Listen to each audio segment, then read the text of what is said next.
Hey guys, tonight we're slipping into the dusty sandals of a Nubian bead weaver. As dusk paints the Nile Valley gold, your fingers about to dance with clay that survived 3,000 years of desert winds. Spoiler alert, if that opening didn't give you ASMR chills, your spine might have been mummified by Netflix binge sessions. So, before you get comfortable, take a moment to like the video and subscribe. But only if you genuinely enjoy what I do here. Drop a comment with your location and local time. Let's see if our weaving through history vibes sync up across time zones. Now, dim the lights, maybe turn on a fan for that soft background hum, and let's ease into tonight's journey together. Your fingertips graze the first bead, coarse river clay, baked under a sun that saw pharaohs rise.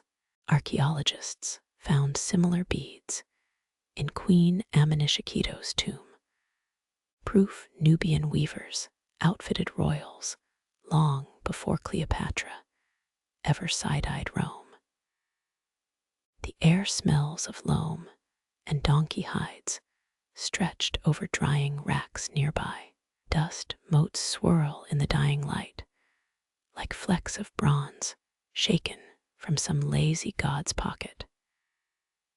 Your palm cups 17 beads, rough little planets orbiting calloused skin. Twilight's your co-conspirator. Here, the hour when village noises fade into beetle chirps and distant goat bells. That's the secret grandma never taught you. Beadwork thrives in half-light, where mistakes blur into artistic choices. Your stool creaks, three-legged and stubborn as a Nile crocodile.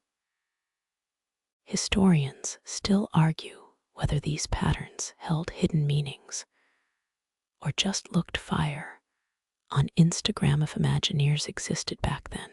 The thread whispers through your fingers, twisted linen, stronger than pyramid construction contracts. You're threading history itself, minus the boring lectures about silt deposits. Fun fact, some scholars think palace weavers snuck coded gossip into bridal veils, passive-aggressive hieroglyphs, basically. Your needle dives, a bony fish slipping through reeds. Each bead clicks into place, a sound older than the Sphinx's last nose job. Shadows stretch across the dirt floor, long fingers reaching for your unfinished work. Your wrists remember motions your mind's forgotten, muscle memory etched deeper than tomb carvings.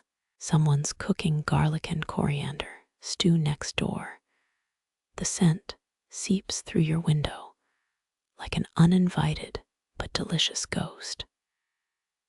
Your pinky brushes a cracked bead discard or repair. The answer floats up from some primal craftswoman instinct. Chip becomes a camel's smirking eye. Cicadas crank their rusty symphony as indigo stains the horizon. Your pile of beads shrinks, each one a tiny moon landing in this earthen tapestry. Modern hands would have rage quit by now. No instant glory, just slow triumph over geometry. But your fingers, they've got the patience of sand erasing whole armies. The loom looms literal and figurative, its frame casting a spiderweb shadow on the wall. Your thumbnail crimps a knot, secretly hoping future archaeologists will debate its ritual significance. Spoiler, it's just how grandma taught you to cheat fraying threads. A hot breeze slips through the door, carrying someone's laughter, and the acidic tang of fermenting dates. Your shoulders drop, you've been hunched like a scribe, copying tax records. The first star blinks awake above Sirius, probably judging Egyptologists' drunk convention stories. Thread stretches taut, your creation's spine revealed in the ochre gloom. It feels alive now, a serpent coiled in lamplight, ready to slither off into legend. You smirk, imagining some future museum curator calling this an enigmatic ritual object. Nah, buddy, it's Auntie Nefertiti's new curtain tieback. The beads rasp as you shift them, a desert lizard skittering, gate frozen in sound. Moonlight spills across the threshold, silver polish for your clay constellations. Your pinky finger throbs from 1,000 tiny collisions with the needle's eye. Worth it. Always worth it. Somewhere out there, a tourist's buying a factory-made version of what you're breathing into existence. A tragedy slicker than sunscreen made from crocodile dung. Your tongue pokes out, universal sign of artistic focus. As the final bead surrenders to its thread, night wraps around the village like a weaver's shawl, the exact shade of Ramses, Ai's favorite eyeliner. Your hands rest atop the finished section, warm clay, humming with captured daylight. Tomorrow brings more strands, more choices between carnelian and malachite. But for now, the loom sleeps, the beads settle, and somewhere beyond the dunes, a historian's future headache begins. The clay holds secrets in its coolness, centuries of Nile floods trapped beneath your fingertips. You press another bead onto hemp thread, a motion practiced since Senusret III's reign, when Nubian gold fed empires hungry for splendor. Your knife trims excess fiber, its blade polished smooth by 3 generations of women who shaped earth into art. Funny how your hands mirror theirs. Same crescent moon smudge under the thumbnail. Same habit of humming Ra's prayer at dusk. Heat lingers in each terracotta orb, echoes of last night's kiln, where cow dung fueled the fire. Experts say Nubian blue faience beads reached Rome before Caesar's assassins drew their daggers. You prefer the feel over the facts, rough imperfections, snagging calluses, your rhythm syncing with the distant slap of papyrus rafts on water. Thread the needle, dip it in beeswax, looted from the temple priest's own hives. Pull tight, dust motes swirl through a sunbeam, condemned to dance for your amusement. One bead rolls, chasing shadows across the packed earth floor. You let it escape. Every creation needs a rebel. The missing piece leaves space for stories, yet untold, a merchant's bargain, a bride's nerves, a child's first loss. Clay remembers you learned that at 6, when your first necklace crumbled and grandmother said the earth was testing your resolve. Your knuckle brushes a half-strung pattern, 3 carnelian 1 lapis, a code only your lineage deciphers.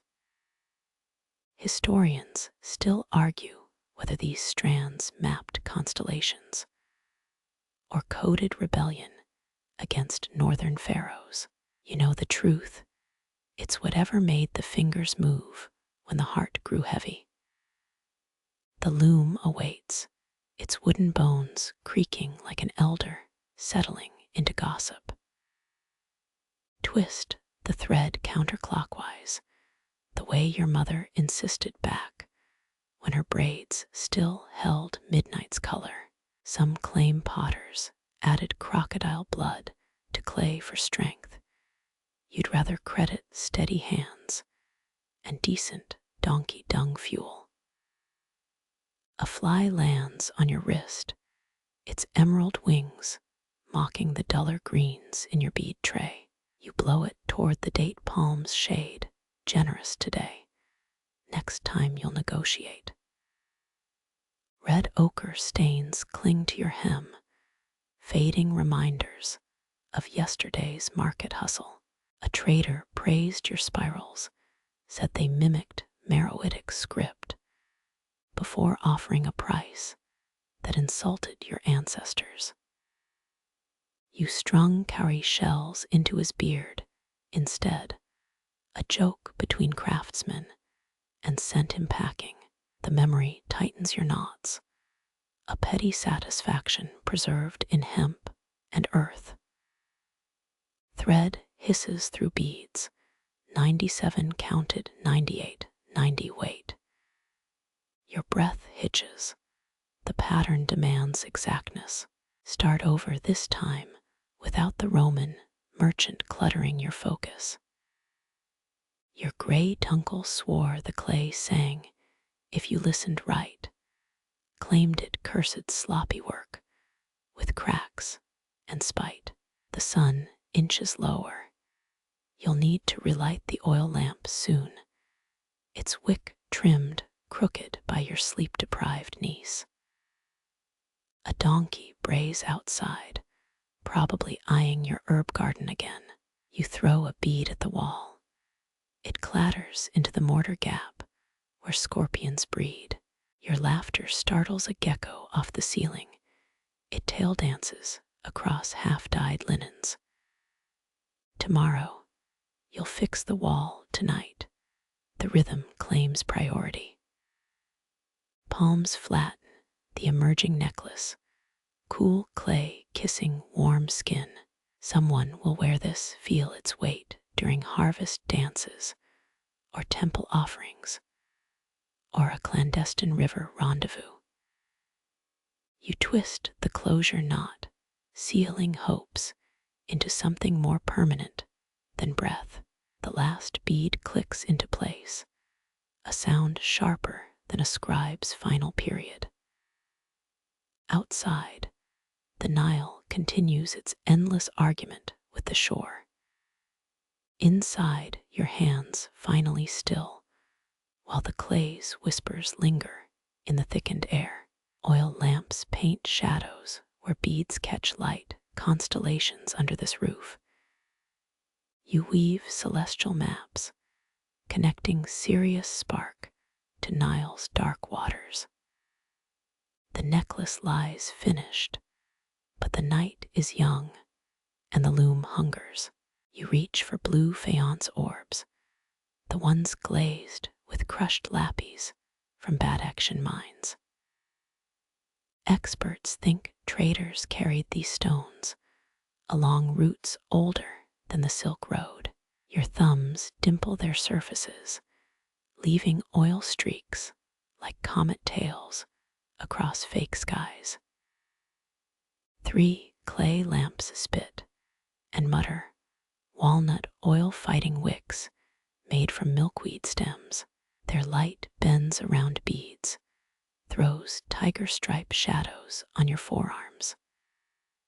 Someone in Rome's exploding vomit-flavored wine forum would pay a fortune for this effect. You don't tell them your secret. Mutton fat polish does half the work. Thread glides turquoise, obsidian hematite. A pattern emerges. The dog stars pulse tied to Orion's missing sword. Historians still argue whether ancient weavers charted real stars or just copied temple doodles. You smirk, knowing your great-aunt borrowed her best designs from a drunk astrologer's notes. Each bead layer feels like celebrity gossip, terracotta whispers, of which pharaoh's mistress or what. Your pinky taps a carnelian orb, same shade as Cleopatra's rumored lip stain. Never mind, she's centuries unborn. Yet, the clay remembers colors before they're fashionable. A bead slips plink into the offering bowl below. Your niece's superstition at work. She insists the loom gods demand tribute. You'll retrieve it later, maybe, after the third fig wine cup. For now, you mimic her piety, tossing a malachite chip as bonus payment. Midnight air carries the swamp's musk through reed walls. Your thread trembles, Nile crocodiles bellowing love songs to the moon. One particularly enthusiastic suitor sounds like a drunk uncle at harvest feast. You hum backup, matching your knots to his gravelly serenade. Lamp smoke curls into miniature storm clouds above. A bead's edge catches flame, citrine turning molten for one glorious second. You pinch it out, smell burnt eggshell glaze, laugh at your own theatrics.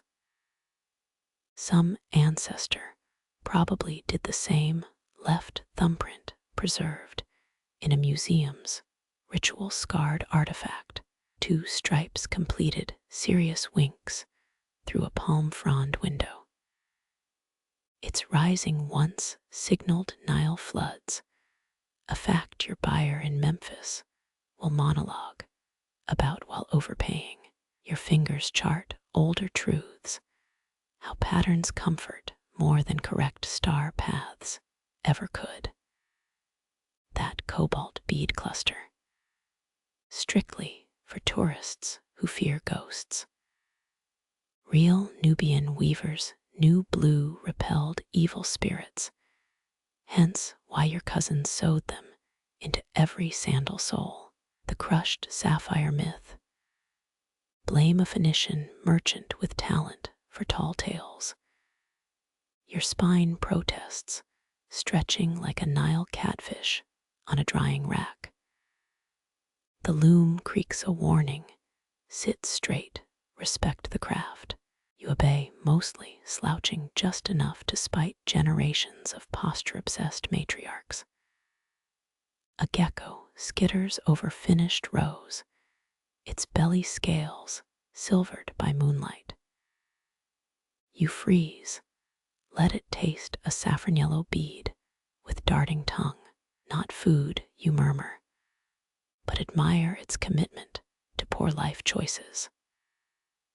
Hours blur, the rhythm erasing minutes like waves smoothing shorelines. A donkey brays, its complaint perfectly synced with your final knot. You lean back, suddenly aware of throbbing thumbs and the desert's frost-kissed breath. The tapestry glows, a stolen piece of night sky anchored by hemp and stubbornness. 12 constellations maybe, or 80, depending on the viewer's wine intake. You sprinkle ochre, dust across its surface, the final touch, because gods adore a little glitter. Outside, jackals chorus approval. Inside, beads outshine stars, and your blistered palms cradle something older than either. Wooden frames groan a bass note beneath the bead's high chatter. You adjust the horizontal heddle rod, its acacia, wood worn smooth by grandmothers you'll never meet. Historians tally 8 types of looms in olden Egypt, yet yours whispers secrets no papyrus ever recorded. The warp threads breathe, rising and falling like a sleeping giant's ribs. You feed them river hemp untreated fibers, still smelling of swamp musk and fish scale iridescence. Someone in Thebes once swore hippo grease made threads stronger, but you'll stick to spit and prayer. Beams creak, three distinct tones that form a chord older than lyres. You answer with the shuttle, tossing it left-handed, as your aunt taught during that long-ago drought. The reed tool sails true, its pointed end kissing the exact gap between threads. A breeze stirs dangling bead strands, glass clinking like a scribe's ink pots in a sandstorm.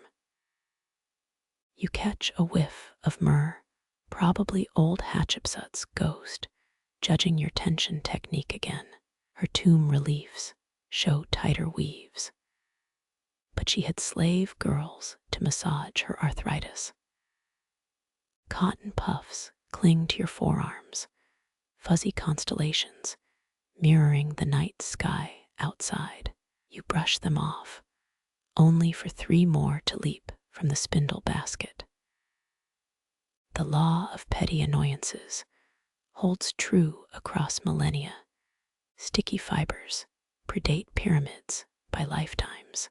Your pinky grazes a warp thread. It thrums like a plucked lute string. Resonances travel upward, dislodging a desiccated scarab husk from the rafters.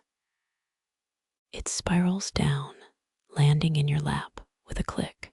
Thanks, you mutter, tossing it into the offering bowl of misfit artifacts. Palm oil lamps flicker as you beat the weft, tamping beads into their honeycomb embrace. The rhythm syncs with distant temple drums, or maybe that's just blood pounding in your ears. Scholars still debate whether looms were considered living beings or just well-loved tools. You know the truth. Yesterday it's wood and thread. Tonight it's a beast demanding sacrifice. A snapped thread whips your cheek, the loom's idea of constructive criticism. You spit on the fracture, twist the ends, knot them tight as a priest's purse strings. The repair glistens, a silver snail trail across indigo threads. Perfection's overrated anyway. Ask any mummy missing its nose. Shadows deepen, the oil lamp's reservoir now half empty as a politician's promises. You twist the wick lower, flame shrinking to a desperate orange pupil. Not yet dawns hours away, and 7 more bead rows glare unfinished. Your big toe traces a groove in the dirt floor, the same path your mother's foot wore smooth. The loom creaks agreement. It too remembers her voice, scolding hasty hands. Slow is smooth, she'd say, while you fumbled with trembling, adolescent fingers. A midnight gecko plucks a stray thread, dashes up the wall like a looted necklace. You stage whisper threats of broom violence, knowing full well it'll be back for encores. 6 generations of geckos have tested your patience, their tiny foot bones immortalized in floor cracks. The hemp softens as you work, fibers yielding like a lover's neck under gold collars. Each pass of the shuttle writes another hieroglyph in a tactile language. Your buyer wants divine provenance, so you'll claim Isis herself blessed it during last Tuesday's eclipse. Cool air snakes through reeds, teasing the loom's dangling bead fringes into a chaotic jig. They shimmer, a rainstorm of light that almost distracts from your bladder's insistent complaints. Hold or forfeit momentum. The age-old weaver's dilemma answered by a strategic crossing of legs. Your thumbnail chips, another casualty of overzealous beating. Blood beads up, sullied cotton lint clings to the wound like miniature desert roses. First aid arrives via dusty rag and muttered curses, your ancestors' traditional remedy for all workshop injuries. The final knot takes shape, a labyrinthine loop securing the 11th stripe. You bite the excess thread, taste hemp grit, and the metallic tang of determination. Victory smells suspiciously like donkey spit, and that mystery stain near the dye vats. Smoke curls into spirals above the dying lamp, a dutiful scribe recording your progress. You blow it apart, watch particles swirl into Orion's silhouette. An improvement over the original, no bow required, just Egyptian ingenuity and sleep-deprived whimsy. Somewhere downstream, a hippo's roar rattles the night. The loom answers, its wooden bones vibrating with ancestral approval. You smile, knowing this symphony eludes all but the weavers and the river itself. The hippo's echo lingers, its bass notes fading into the loom's hollow bones. Your fingers brush lapis, lazuli strands, cold as Nile silt at dawn. Great-grandmother's wedding veil floats through memory, same blue dye stolen from desert night skies. Historians tally 7 herbs in olden bridal perfumes, but none ever bottled that cackle of hers. You thread a bead, its azure surface pitted like moonrock. 3 generations back, women in your line stirred indigo vats with ostrich femurs. Modern experts think it was ritual. You know, they just liked the satisfying clonk. A breeze sneaks in carrying phantom chuckles and the almond scent of her sweat-damp headscarf. Show-offs, you mock, eyeing a crooked row she'd have ripped out mid-sentence. Her phantom finger jabs your sternum, chiding invisible flaws. The veil's frayed edge lives in your basket, its threads whispering secrets when the harmattan blows. 8 stray fibers cling to your sleeve, always 8, never 7 or 9. A bead slips, rolling toward the shadow where her stool once stood. You lurch, knee cracking like papyrus scrolls in drought air. The lapis winks from floor cracks, nestled beside gecko eggs, and a 300-year-old date pit. Cheater, you grumble, though everyone knows ancestors rig the game. Thread hisses through teeth, saliva bonding fibers the way she taught during the great flood year. Your spit pearls catch lamplight, glistening like the Aphrodite shells traders hawk in Alexandria. Historians still argue whether Nile brides wore blue for protection or sheer spite against beige landscapes. You knot another bead, its hue matching the vein on her temple when you botched the saffron dye. Moths batter the lamp, drawn to heat like Memphis bureaucrats to free wine. One lands on the half-woven veil, wings dusty as a tomb's hidden chamber.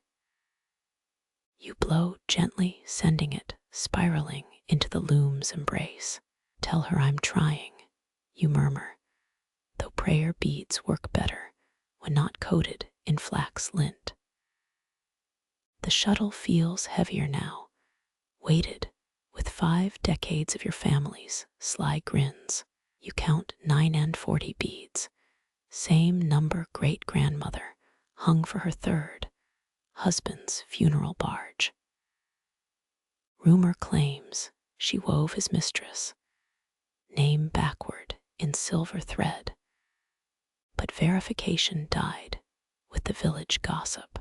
Moonlight stripes your work, transforming lappies into liquid midnight. Blink, suddenly you're 12 again, hiding under her loom during sandstorms. Her gnarled ankles swayed as she worked, leathery skin mapped with veins like wadi tributaries.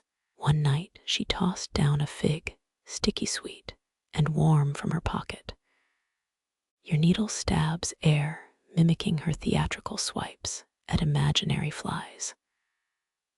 Laughter sparks yours, hers, the loom's. Doesn't matter. 2 beads clack, announcing the veil's ghostly outline emerging from chaos. You hum her favorite tavern song, the rude one about a camel and a tax collector. Dawn's first rooster crows, ignored. This close to finished, you could outlast Ra himself. The final lappy's bead glows, an earthbound star, plucked from Cleopatra's drowned pearl vaults. Historians endlessly debate what really sank with her fleet. You're betting it was someone's nice sewing kit. Threads pull taut, sounding the ancient G-string of completion. Your blistered thumb finds the veil's frayed edge, patched now with moonlight and stolen hours. Somewhere beyond the reeds, the Nile applauds in ripples. You slump forehead meeting warm wood grain, inhaling centuries of stubborn women who chose thread over sleep. The desert exhales its breath, searing through reed-woven walls like a smuggler's lie. Ochre powder settles on half-strung beads, transforming your work into a phantom dunescape. Historians confirm Nubian weavers used acacia gum to seal dyes, though none mention how it tasted when rain finally came. You lick grit from cracked lips, anticipating monsoon's promise like a drunkard craves date wine. A bead string sways, its hemp whispering against your forearm. Same rhythm as the Saharan trade winds that once carried salt gold and rumors of 3-headed camels. Your great aunt swore she rode one through a sandstorm. Her teeth still sparkled with mica when she lied. Dust devils pirouette outside, kicking up Roman glass shards and someone's long-dead hopes. A scarab beetle tumbles in its carapace, gleaming like Cleopatra's lost nose ring. You nudge it with a reed. Keep digging, buddy. Locals claim dung beetles hieroglyphed the stars' paths. Your blisters suggest they just loved crap logistics. The loom creaks, a discordant note shredding the hot silence. You pluck a warped thread, sweat-slick fingers slipping on Libyan wool.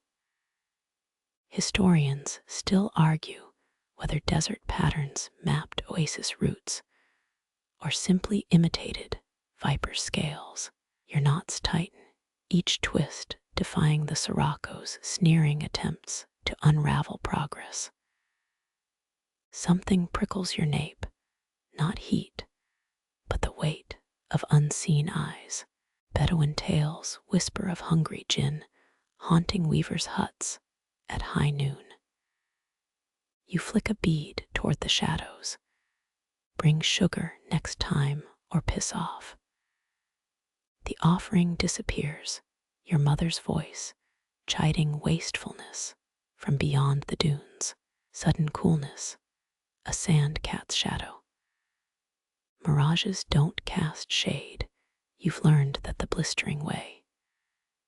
Needles tremble as you restring carnelian drops, their reds recalling the acid-washed tunics of bygone pharaohs. Blame the royal purple dye monopoly, or the sun frying your last functional brain cell. Wind wails through a roof gap, playing your loom like a drunkard's flute. 7 beads roll sideways, forming Ursa Major's clumsy twin. You leave them, ancestors might need celestial road signs too.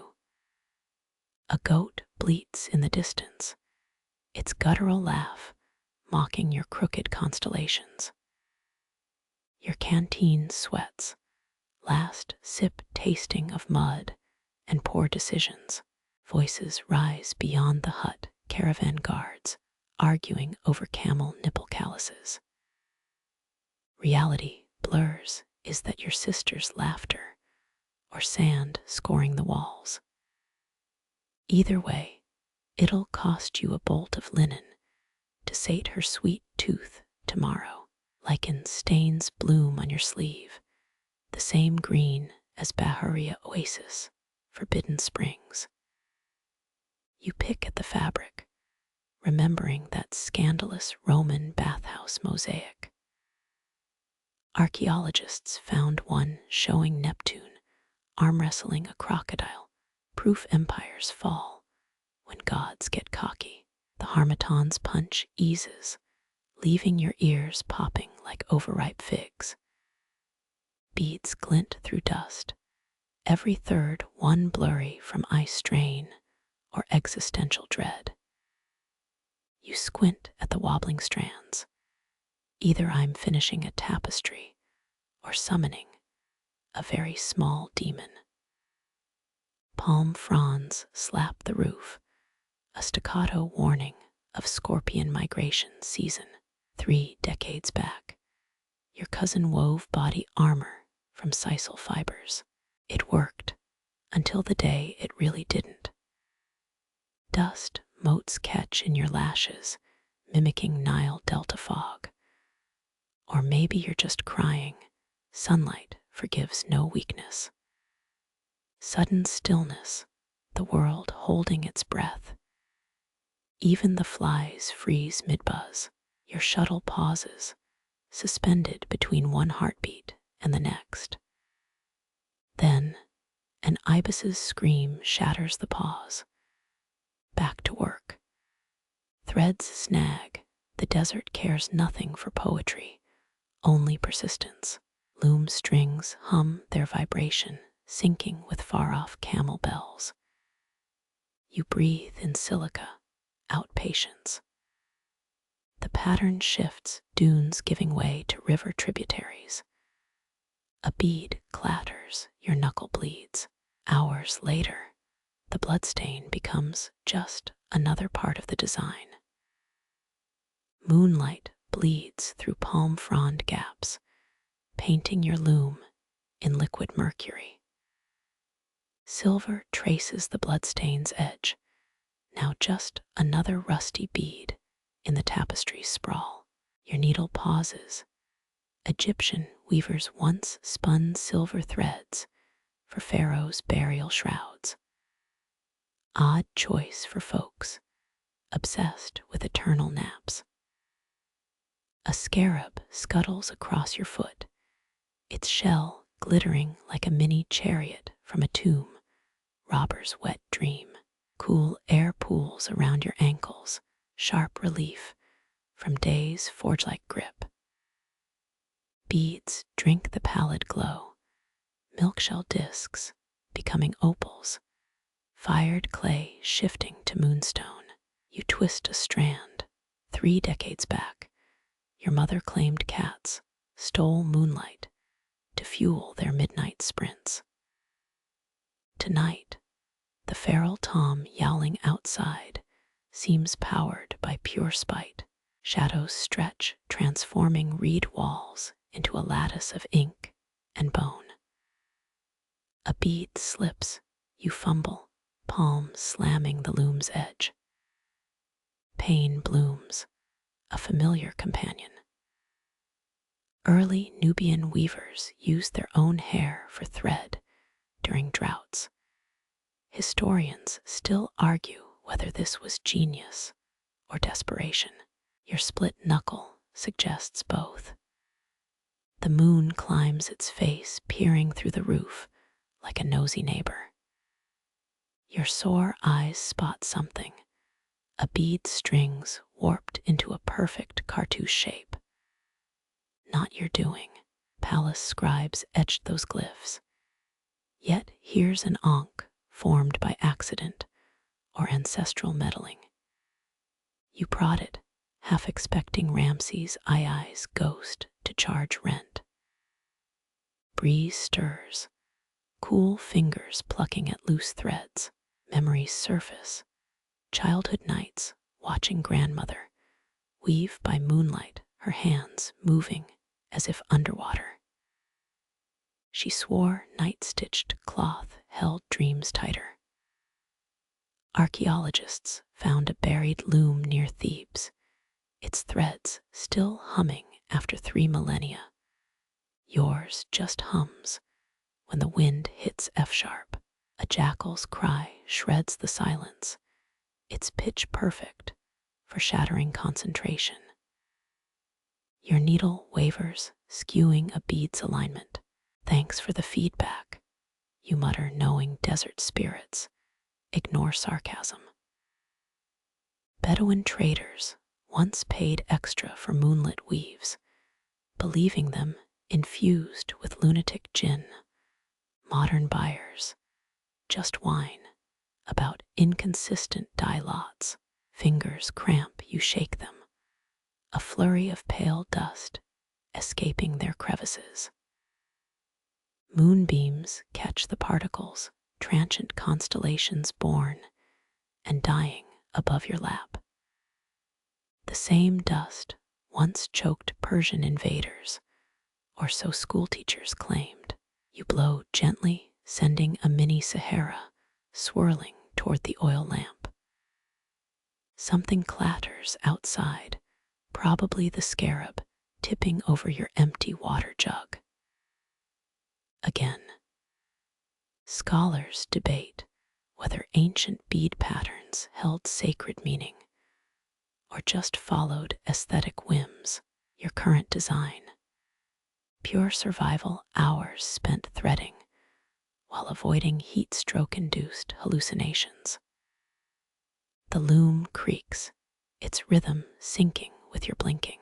Slower, a bead winks, its glass surface swirling like storm clouds. Venetian traders brought these centuries back, traded for Nubian gold and bad decisions. You rotate it, catching the moon's glare. Legends say such beads trapped moonlight.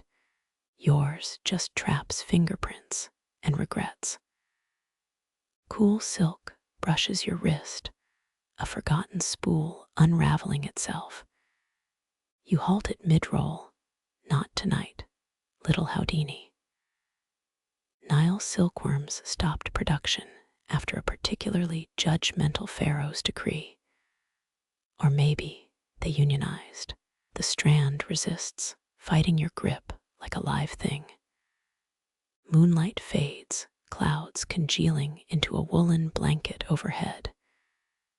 Your work blurs, silver leaching back into shadow. The final bead slips home, its click echoing through the hut. Done, or done enough. Tomorrow's sun will expose every flaw. But for now, the night cradles your lopsided masterpiece. Faint laughter drifts in, maybe caravan girls, maybe long-dead weavers mocking your technique. You don't care. The tapestry drapes across your knees, still warm from hours of friction. Somewhere, a dung beetle rolls its prize westward. You smile, knowing moonlight forgives what daylight burns. The first blush of dawn stains the Nile's waters. You dip indigo threads into its shimmering edge. Gold flecks cling to wet fibers, a poor imitation of a Menem hat. Eyes, fabled golden linens, stolen by graver robbers before you were born. Your knuckles brush the dye pot, its inky surface still warm from yesterday's fire. Egyptian dyers used to ferment this stuff in donkey urine. A tidbit your nose hasn't forgotten. Malachite beads click between your fingers, their green echoing papyrus stems, bending under ibis's weight. You knot them tight against flax strands, channeling flood seasons' chaotic fertility.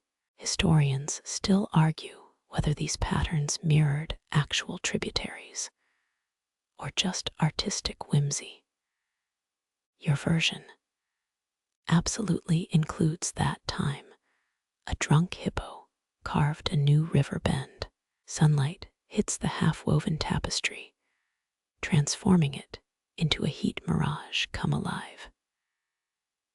Amber threads pulse like desert foxes' eyes.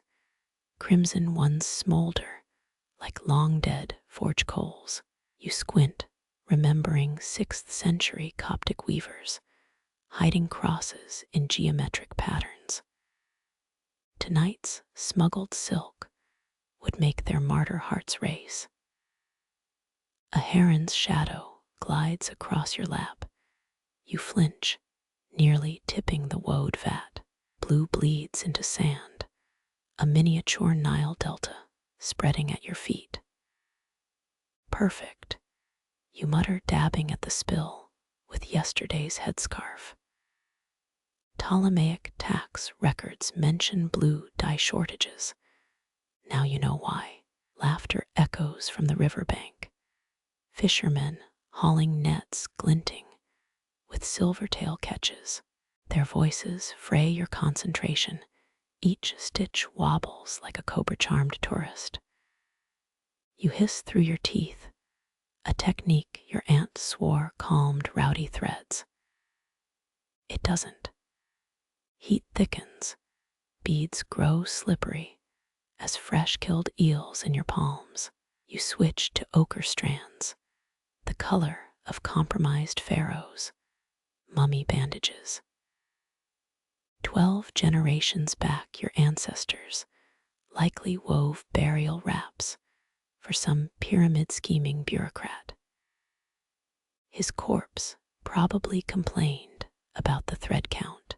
The loom creaks a familiar protest, its wooden joints stretching like overcooked lamb.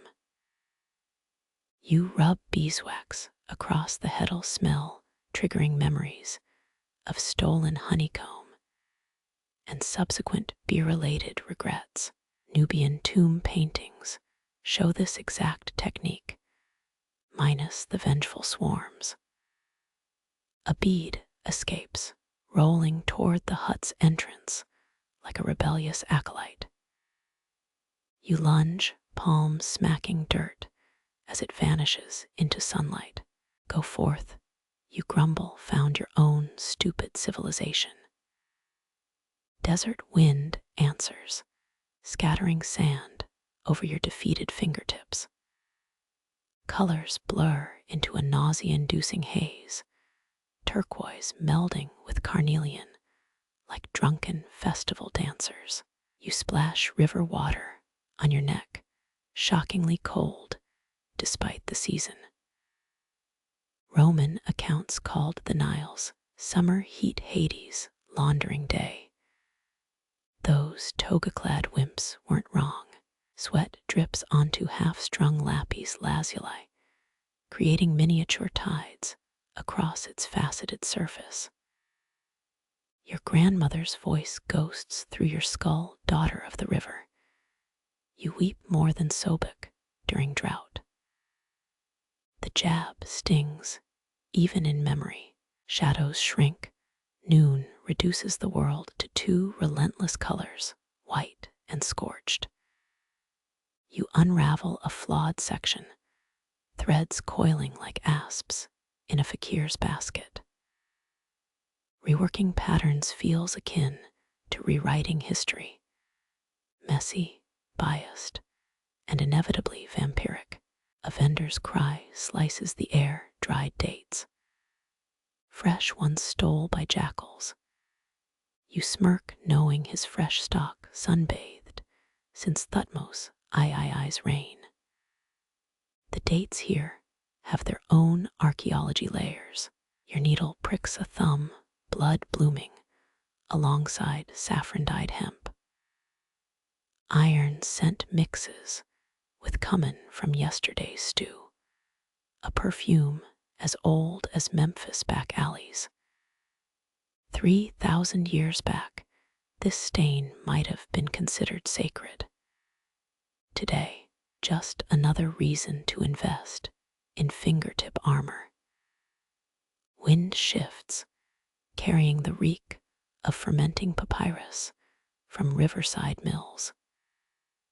Your eyes' water stitches turn into impressionist art, Luxor's finest tear-collected linen. You croak to know one market price, 2 goats, and your firstborn.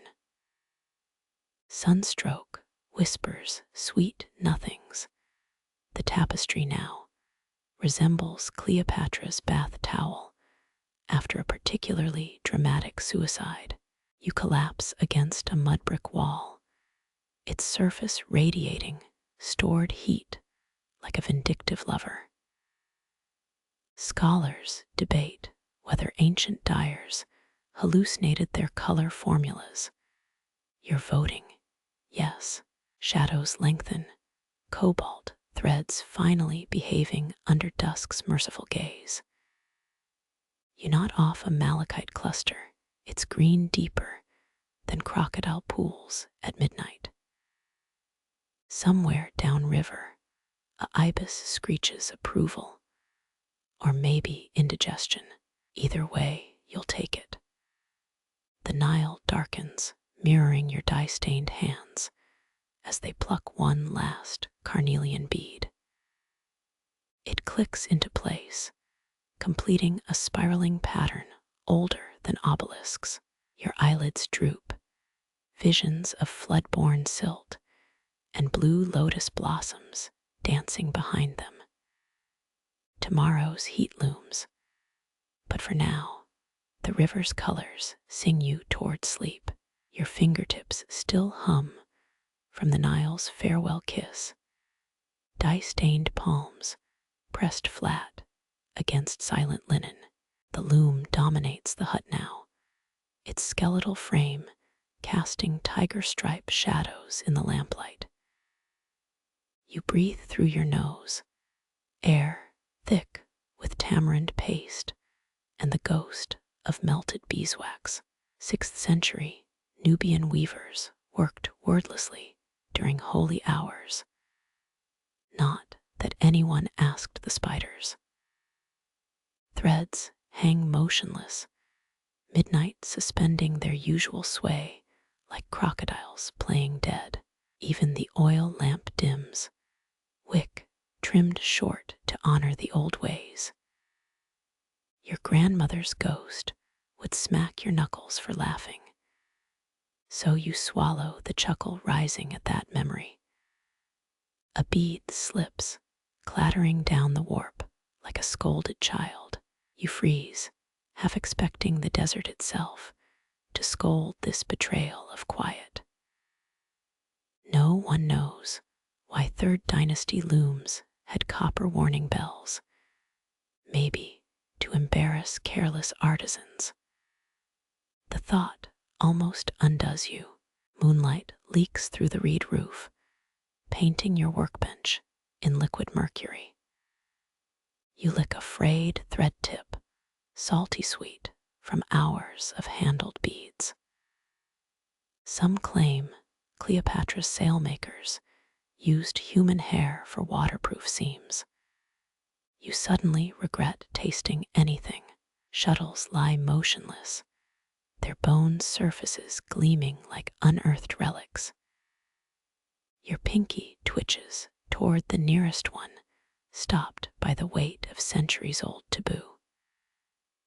House of Weavers, Rule 4. Never tempt the hungry mouth of the idle loom. Wind snakes through the hut, carrying the distant wail of a lovelorn jackal.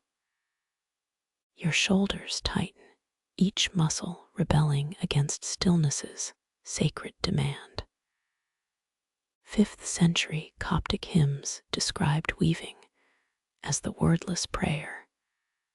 Whoever wrote that clearly never had a backache. A bead winks, its turquoise eye staring from the half-finished border. You count breaths 14, 15, 16, until the urge to adjust it fades.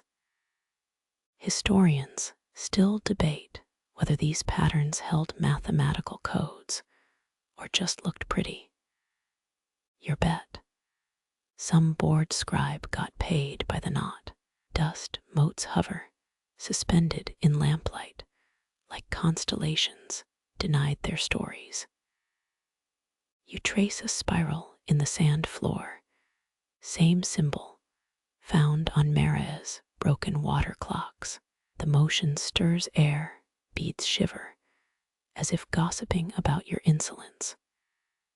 Your left sandal creaks, leather protesting the shift of calloused flesh.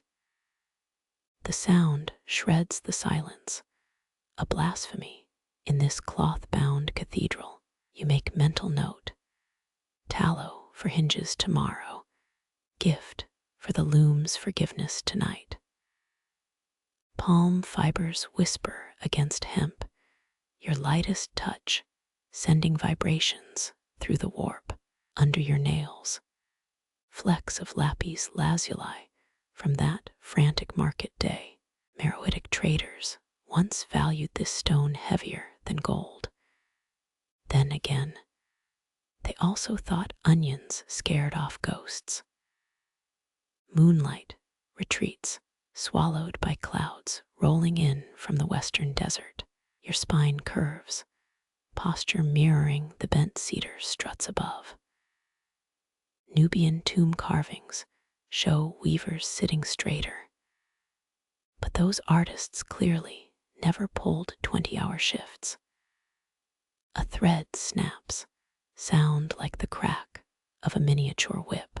You exhale slow, groping for the repair needle without lifting your gaze.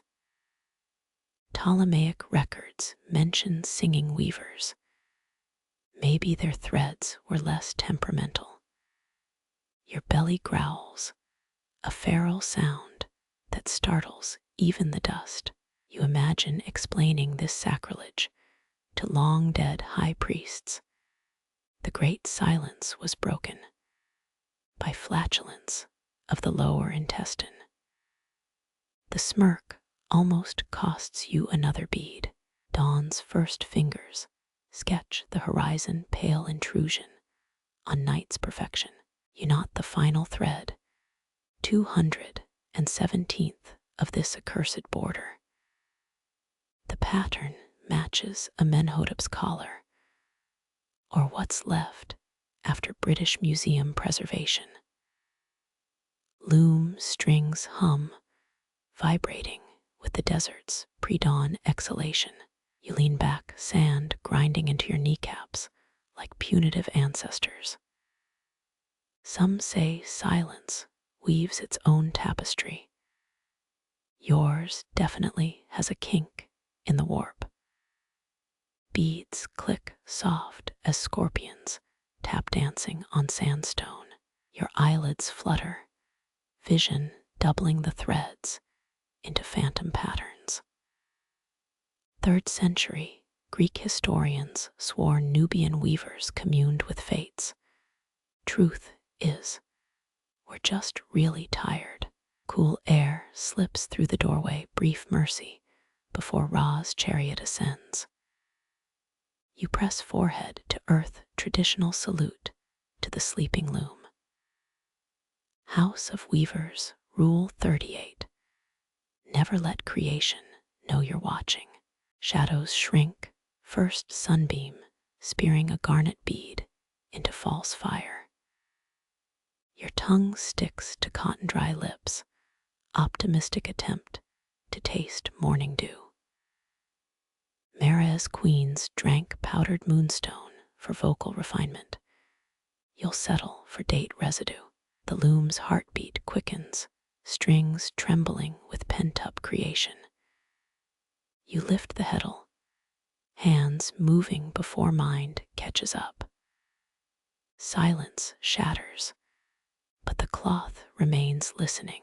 The spiral beneath your fingers feels inevitable, its curve echoing the Nile's oxbow bends, immortalized in temple stone. You press harder, clay beads bite flesh, demanding reverence for geometry older than kingdoms. Mares water clocks etched similar whorls, time itself forced into a looping dance few modern minds grasp. Historians still argue whether these spirals mapped stars or just pleased the gods' aesthetic sensibilities. Your calloused thumb follows the groove, same path your great-grandmother traced during flood seasons long drowned by dust. A jackal howls, its cry warping into something suspiciously like a drunkard's off-key ballad. You snort, startling a gecko off the loom. It scurries across the sand floor, right over the 12th dynasty, fertility, symbols you doodled yesterday. Who knew ancient arousal glyphs made such excellent lizard highways? Moonlight bleeds through a new roof gap, spotlighting your half-finished border. The pattern hiccups here, a jagged line where rushed fingers betrayed the design. 3rd century weavers allegedly unraveled entire works for lesser flaws. But those zealots probably had apprentices to fetch their wine. You press a carnelian bead into the gap, diverting the spiral into cunning deception. Perfection's overrated when deadlines loom like vultures. Your kneecap pops sound like a walnut cracking under a priest's sandal. The pain sparks memory, those temple murals showing serene artisans cross-legged for days. Liars. Every last one. You shift weight, grateful the dead can't sue for slander. Wind gusts, tossing a strand of hair across your damp forehead. The scent of Libyan jasmine follows, impossible this deep in desert country. You squint at the ceiling. Ah, neighbor's laundry drying on the roof again. So much for mystical visions. Beads clatter their rhythm, syncing with your pulse's stubborn thud. Scholars claim Nubian loom patterns encoded agricultural cycles, which explains why yours keeps resembling a drunk scribe's grocery list. You tug a thread taut, redeeming the design through sheer force of spite. Shadows lengthen, stretching across the hut like ink blots hungry for meaning. Your needle hesitates. That central spiral feels incomplete without the scarab motif. But House of Weavers Rule 9 forbids mixing sacred geometries. A. Forbidden schmorbidden. You thread a beetle-shaped pendant anyway. Let the ancestors haunt someone else's workshop. A bead winks, its hematite surface reflecting your face as a smeared shadow. You jerk back. Since when do mirror finish stones exist in this backwater? The merchant swore these came from Elephantine's mines. Bastard, probably palmed off some Roman tourist junk. Dawn's first heat kisses your neck, crude, reminder that night's gone soft. You spit on the shaky spiral saliva, temporarily darkening the sand into mock precision. 18th Dynasty. Tax records mention beadworkers bribing inspectors with figs, a tactic growing more relatable by the second. Your spine cracks, vertebrae realigning into something vaguely human-shaped. The half-woven tapestry mocks from its frame, spiral, now sporting an appendage resembling a donkey's hindquarters. Call it abstract commentary on bureaucratic systems. Loom strings hum, plucked by a breeze smelling of scorched thyme. You pluck back, improvised melody clashing with the desert's natural score. Papyrus fragments suggest weavers doubled as musicians during drought years, their songs meant to shame the sky into weeping. A bead escapes rolling toward the threshold where sunlight licks the dirt floor. You lunge, pinky finger stopping its flight with a vulgar squelch. Sacred art demands sacrifice. Yours happens to involve undernail splinters and dignity loss. The spiral complete, or complete enough, you lean back to admire the chaos. Same whorls found on Pharaoh Senusrit's long-lost crown. Assuming you squint and ignore the questionable beetle edition, House of Weavers rule 27 materializes in your mind. No defacing royal motifs. Too late. Voices murmur outside, women balancing water jugs on heads as their mothers taught. Your tapestry sways, its new spiral spinning faint, shadows across their path. One pauses, squints at your work, bursts into laughter. History won't note this critique, but your cheeks burn hotter than Ra's chariot wheels. You spit on the sand again, rough sketch of next week's design. The spiral returns, contorted now into a noose-like Ouroboros. Maybe patterns repeat not from piety, but because creativity's a myth peddled to the over-caffeinated. The loom groans, wood expanding as daybreak asserts its dominance. You answer with a groan of your own, less poetic, more sleep-deprived. 6th century grave goods included miniature looms for the afterlife. Gods help the dead if eternity's this tedious. Fingers cramp, locking around a stray thread like falcon talons mid-strike. The resulting knot defies all known weaving laws, a tangled affront to 11 generations of craft. You bury it beneath lapis beads, future archaeologists' problem now. Shuttle's edge catches sunlight, blinding glare that sears phantom spirals onto your retina. Legend claims blind weavers produced the finest tapestries, a fact that suddenly explains Aunt Nafrit's migraines during festival season. Your last bead clicks home, sound swallowed by the desert's awakening roar. The spiral pulses, alive, or just a trick of trembling hands. Either way, tomorrow's patterns can haunt tomorrow's version of you. The bone shuttle clicks, steady as a crocodile's heartbeat trapped in amber. Your palm bleeds where the tool's edge bites, sacrifice to the god of backordered craftsmanship. Roman trade logs mention ivory shuttles arriving at Berenice. Yours came free, with a camel's questionable dental surgery.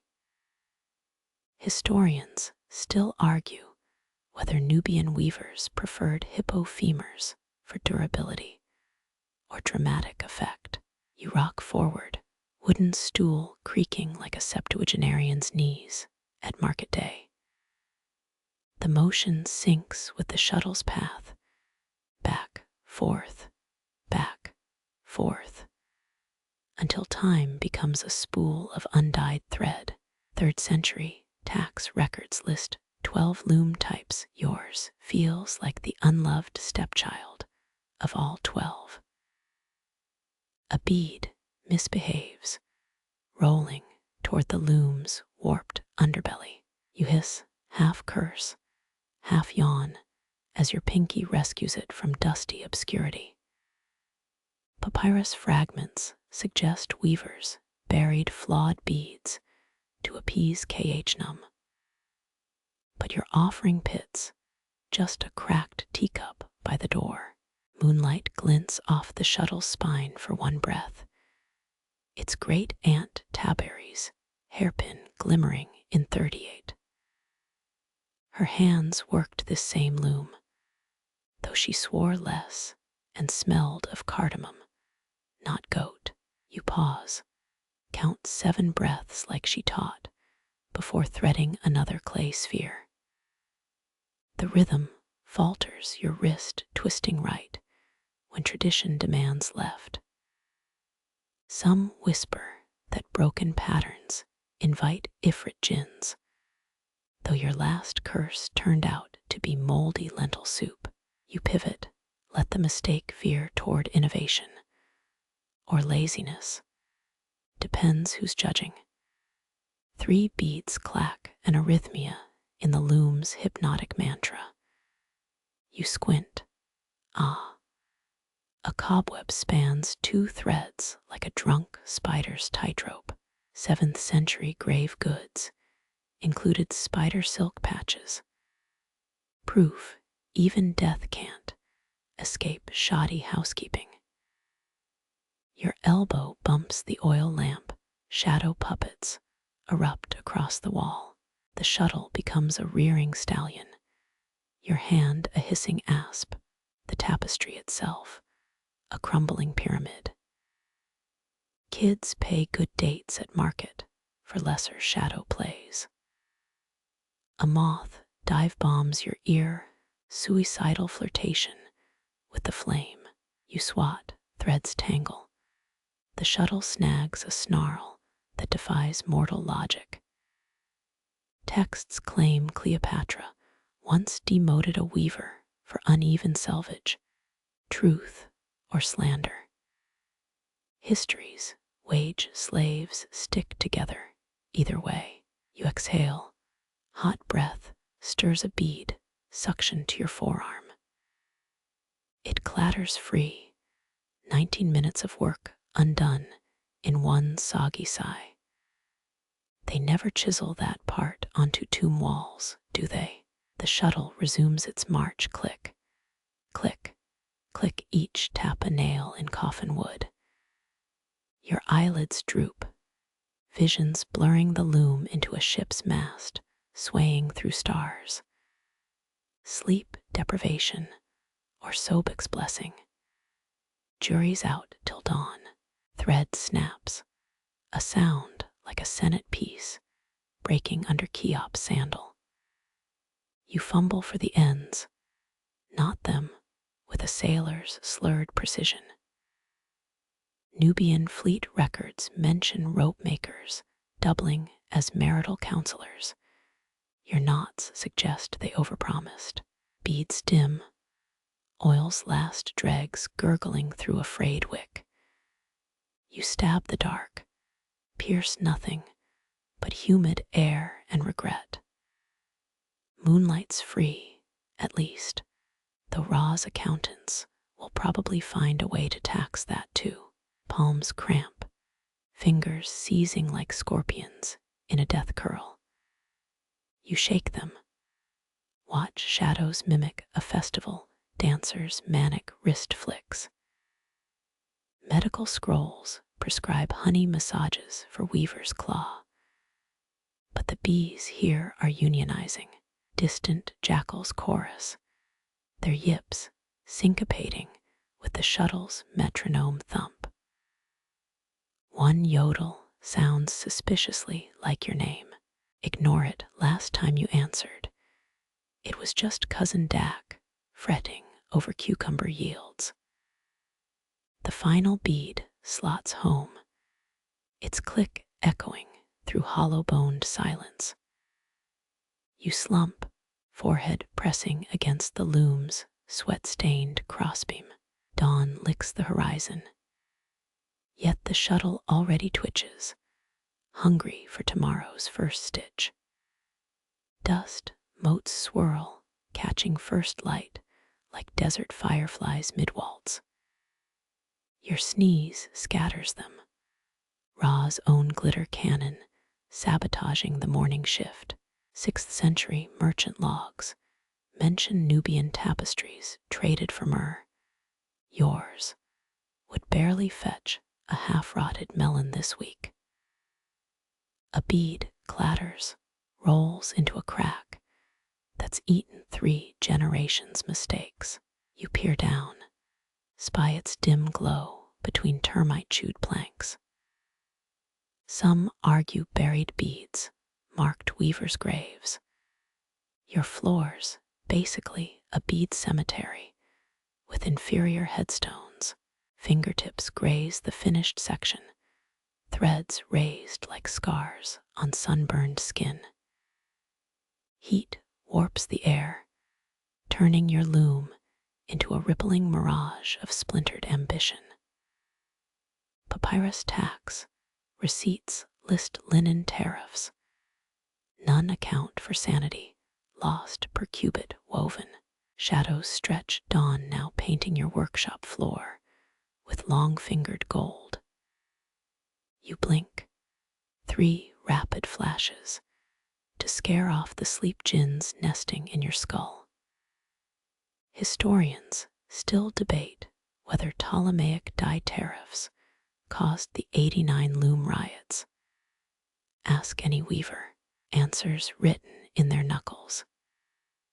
Wind kicks up, sandy ghosts whirl through reed walls with zero respect for art. Your latest row tilts, beads curtsying left like drunk nobles at a cushate ball. 7th century love poems compare paramours to loom weights. Romance truly died with the old kingdom. A lizard scurries across your foot, leaving toenail hieroglyphs in the dust. You shudder, recalling that myth about Sobek scribes writing laws on craftsmen's skin.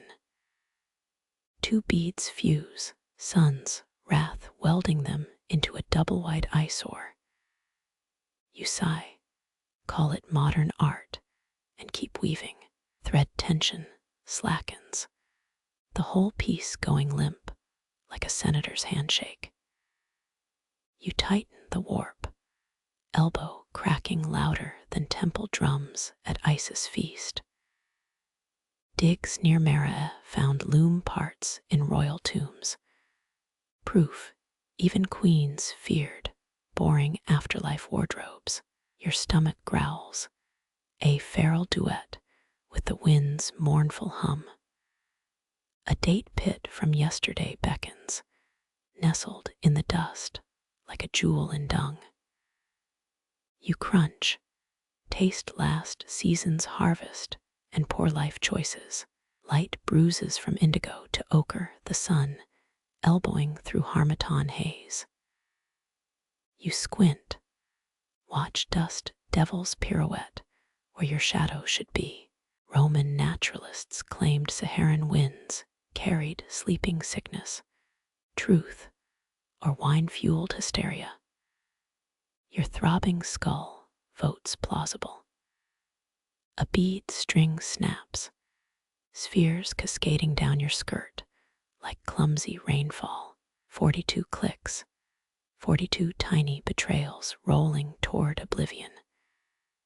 You lunge, become a human dam against the tide. Scrolls praise weavers' graceful stoicism. Authors clearly never salvaged pearls from goat dung. Dust cakes your lips, gritty reminder that the desert's always hungry for worship. You cough, the sound echoing through hollow reed walls like a feeble rebellion. Meroitic script includes 19 symbols for dust.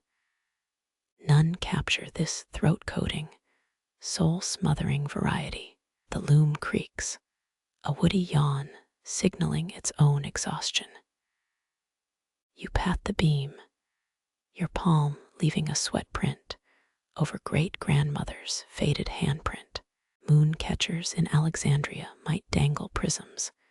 You've got sweat and dust making rainbows on termite wood. Shadows retreat, the workshop's once magical glow, now just harsh, inescapable reality. You pluck a bead from your hair, its blue dimmed by scalp oils and crushed dreams. That Syrian trader swore this lapis came from God-touched minds. Gods clearly touched it with dirty hands. A donkey brays outside, long, wheezy notes syncopating with your shuttle's dirge. You mutter something about ancestors and ungrateful pack animals as threads tangle yet again. Ostraca shards show weavers' complaints from 200 BCE. Turns out burnouts older than the pyramids. Dust storms the threshold, a grainy siege force claiming every horizontal surface.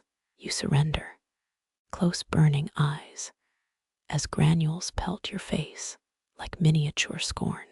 They say jinns ride these winds. If so, yours is a prickly freeloader allergic to productivity. Fingers cramp mid-stitch, the pose freezing you into a human hieroglyph of toil. You imagine archaeologists uncovering your fossilized form. Here lies a maker of itchy wall decor. Missed 2 naps. The last bead clicks home, its blue barely visible under desert grime. You slump, forehead meeting loom, wood seasoned with ancestral sweat, and your own questionable life path. Somewhere, a muse facepalms. The loom's heartbeat slows, threads drooping like tired vines after monsoon rains. You inhale dust and elderberry oil sharp in your nostrils.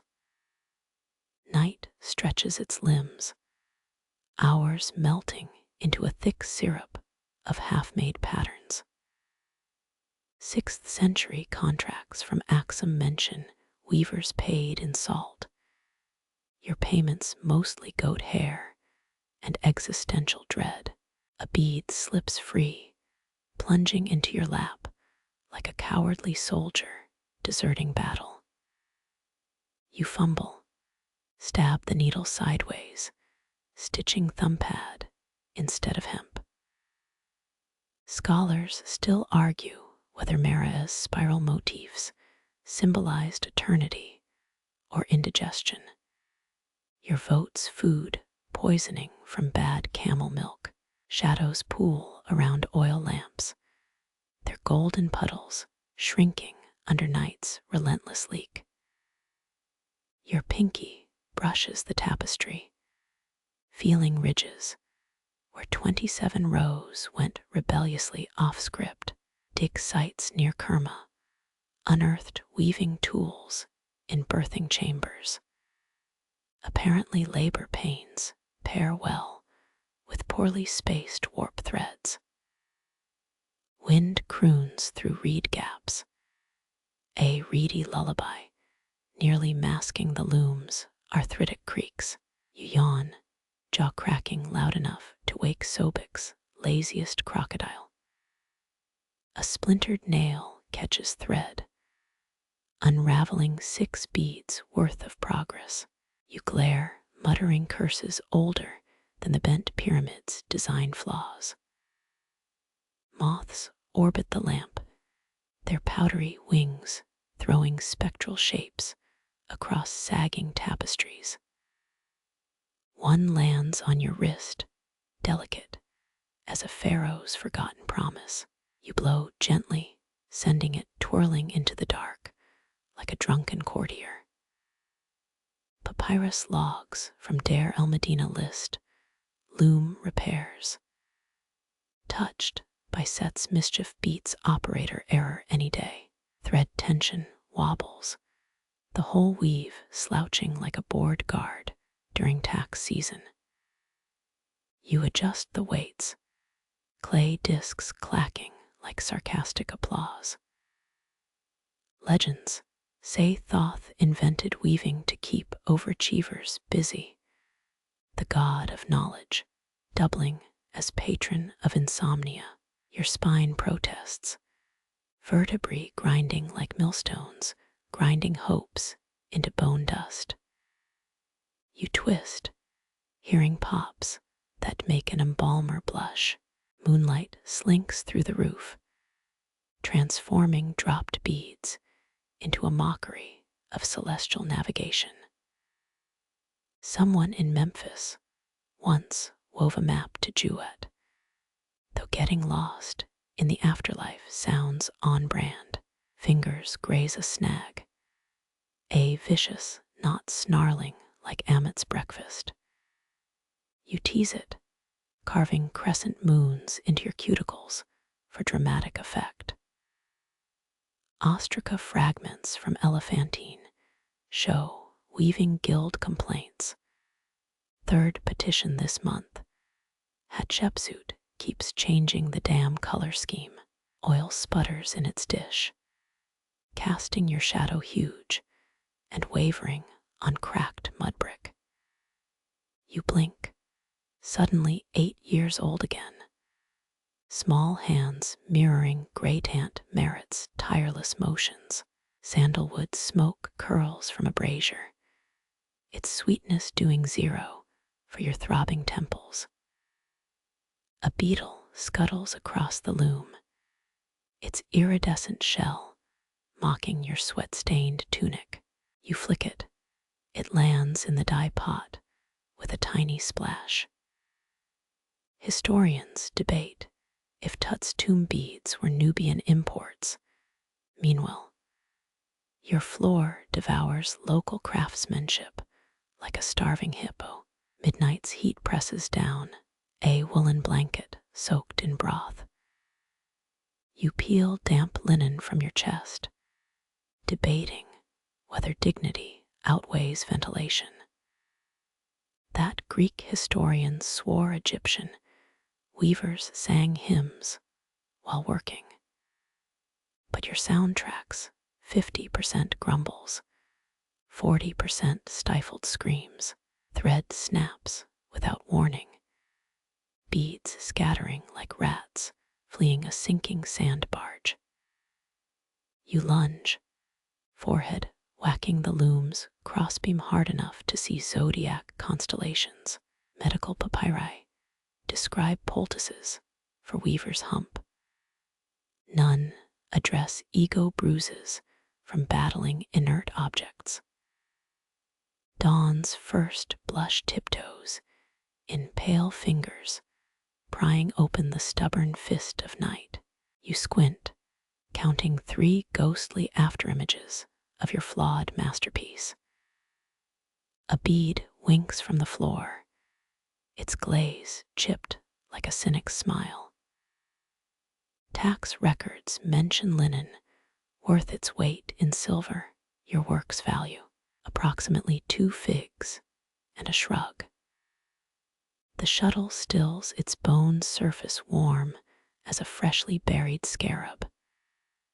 You exhale, releasing 12 hours of tension into air thick with failure and goat musk. They say Ta fashioned the world on a divine loom. Clearly, he outsourced the quality control. Birdsong erupts outside, a raucous verdict on your all-nighter. You collapse onto reed mats, back imprinting beads like a human seal on damp clay. Sleep tugs your eyelids down, weaving dreams of perfectly spaced threads and compliant materials. Somewhere, a muse facepalms, the sound lost beneath the loom's satisfied sigh. Resin lamps hiss awake, their amber pools swallowing the loom's jagged edges. You blink crusted eyes, dawn's gray smear fighting golden haze in a petty custody battle over the room. Heat rises from clay discs below, firing beads into permanence, while your spine audibly negotiates severance pay. Egyptians kept bees in woven hives. Fact your nostrils indoors as honeyed wax mingles with charred acacia. Your needle hesitates, hovering above a bead's molten surface like an indecisive ibis. Lamp glow deepens cracks in the clay, turning flaws into rivers of liquid topaz. Some scholar's thesis claims blue beads warded off demons. You'd trade 3 jars of myrrh for a charm against blisters. A moth corpse smolders in oil, its crispy wings memorializing last night's failed lighthouse romance. You fish it out, tossing the carbonized Romeo into a dish of carnelian fragments. The dendrolite controversy feels relevant here. Historians still argue whether those weird bulb-shaped reliefs depict palace lamps or, well, ancient sex toys. Beads clink as you rotate them, their undersides blistering into miniature desert landscapes. Your thumbnail tests a glaze's tackiness, coming away sticky with decisions made too late. Tut's sandals had woven gold thread. Yours sport dubious stains and the existential grit of 3 flood seasons. Resin drips sideways, defying gravity with the arrogance of a cat ignoring temple offerings. You curse, scraping the slug trail mess with a fingernail already chewed to oblivion. That Manon fresco of blue monkeys weaving, either sacred art or Bronze Age cartoon outtakes. Heat warps the air, making tapestry patterns shimmy like drunk Nubian dancers at a harvest fest. You squint, pretending the wobbling lappy strands are intentional trippy effects. Dig teams found flax embalmed in honey. Turns out pharaohs stylist was part pastry chef. The lamp spits, a fiery glob landing where your sleeves unraveled hem moonlights as a wick. You swat flames, charring bead 678 into charcoal briquettes with commitment issues. Critics claim Cleopatra's sea battle tapestries exaggerated her outfits, but who wouldn't accessorize while annihilating Rome's navy? Sweat draws salt roads down your neck, each droplet echoing caravan routes mapped on dusty forearm skin. A bead cracks open, its hollow core releasing the ghost of clay's last kiln breath. They say Hathor invented eyeliner, should have prioritized ventilation systems for us windowless hive dwellers. Your knuckle brushes a hot disc, branding itself into flesh with the enthusiasm of a rookie scribe. The burn throbs, a perfect counterpoint to your bladder's increasingly vivid ultimatums. Those healing amulets priests sold weavers. 50% malachite, 50% placebo, 100% overpriced. Shadows lengthen, stretching loom teeth into beastly silhouettes, gnawing on daylight's brittle ribs. You rotate another batch, fingers moving slower than a bureaucrat, dodging a papyrus shortage. X-ray scans proved some temple hangings have hidden mending. Proof even goddesses botched their satin stitch sometimes. A bead explodes, pelting your cheek with shrapnel sharp enough to make Anubis reconsider career paths. You freeze, waiting for the rest to detonate like a string of ill-advised fireworks. Museum curators whisper about deliberate distressing on old textiles. We both know it's just centuries of people like you winging it. The final disc cools, its surface shimmering like the Nile, under Ra's most generous mood. You lift it, marveling how fire transforms ditch clay into something that could ransom princes. 5 generations back, your thrice great aunt supposedly wove a cloak for Khufu. The family shame chest still holds its asymmetrical tassels. Lamp oil dies mid-gutter, plunging the room into smoky darkness reeking of poor life choices. You sit motionless, retinas burned with afterimages of amber and failure. Scholars debate if weaver's gold meant actual threads, or just this, the alchemy of sweat and stupid hope glowing in the dam. Outside, goats bleat their morning critique.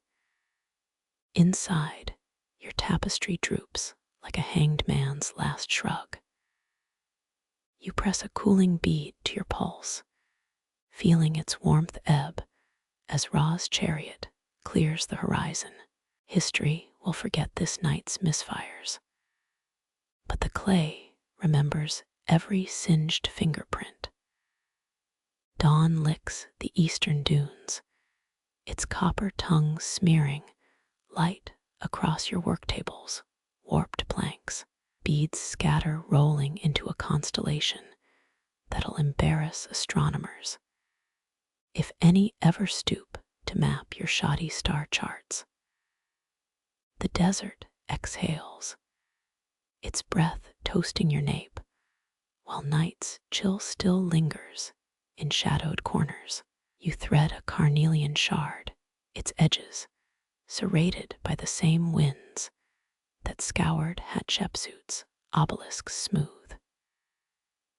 Critics claim hourglasses came from medieval Europe, but your gray tuncle swore Nubians timed floods with sand-filled ostrich eggs. The eggshell fragments in your storage jar suggest ambition, or a very confused breakfast. Heat already warps the air, your tapestries edge rippling like a mirage over Memphis ruins. Historians still argue whether those zigzags on Old Kingdom tapestries represented Nile currents, or just weavers battling amphetamine camels. Your current pattern, pure spite with optional decorative revenge motifs. A bead slips, plinking into the clay dust as Ra's chariot crests the dunes. You let it lie, one more artifact for future grad students to misinterpret. That scroll in Karnak's archives mentions singing sands, dunes humming low C when walked at dawn. Your floor grit just crunches, the alto section clearly called in sick. Fingers brush a half-strung lapis thread, its dye leaching cerulean ghosts onto calloused skin. 11 generations back, your ancestor wove Ramses sandals, then got fired for adding comfort arches, scorned as effete innovations. The family still debates if it was principle or terrible podiatry. You knot a fraying strand, tongue clamped between teeth in universal weaver's concentration. Tiny clay discs bake nearby, their sides imprinted with hieratic symbols for eternity.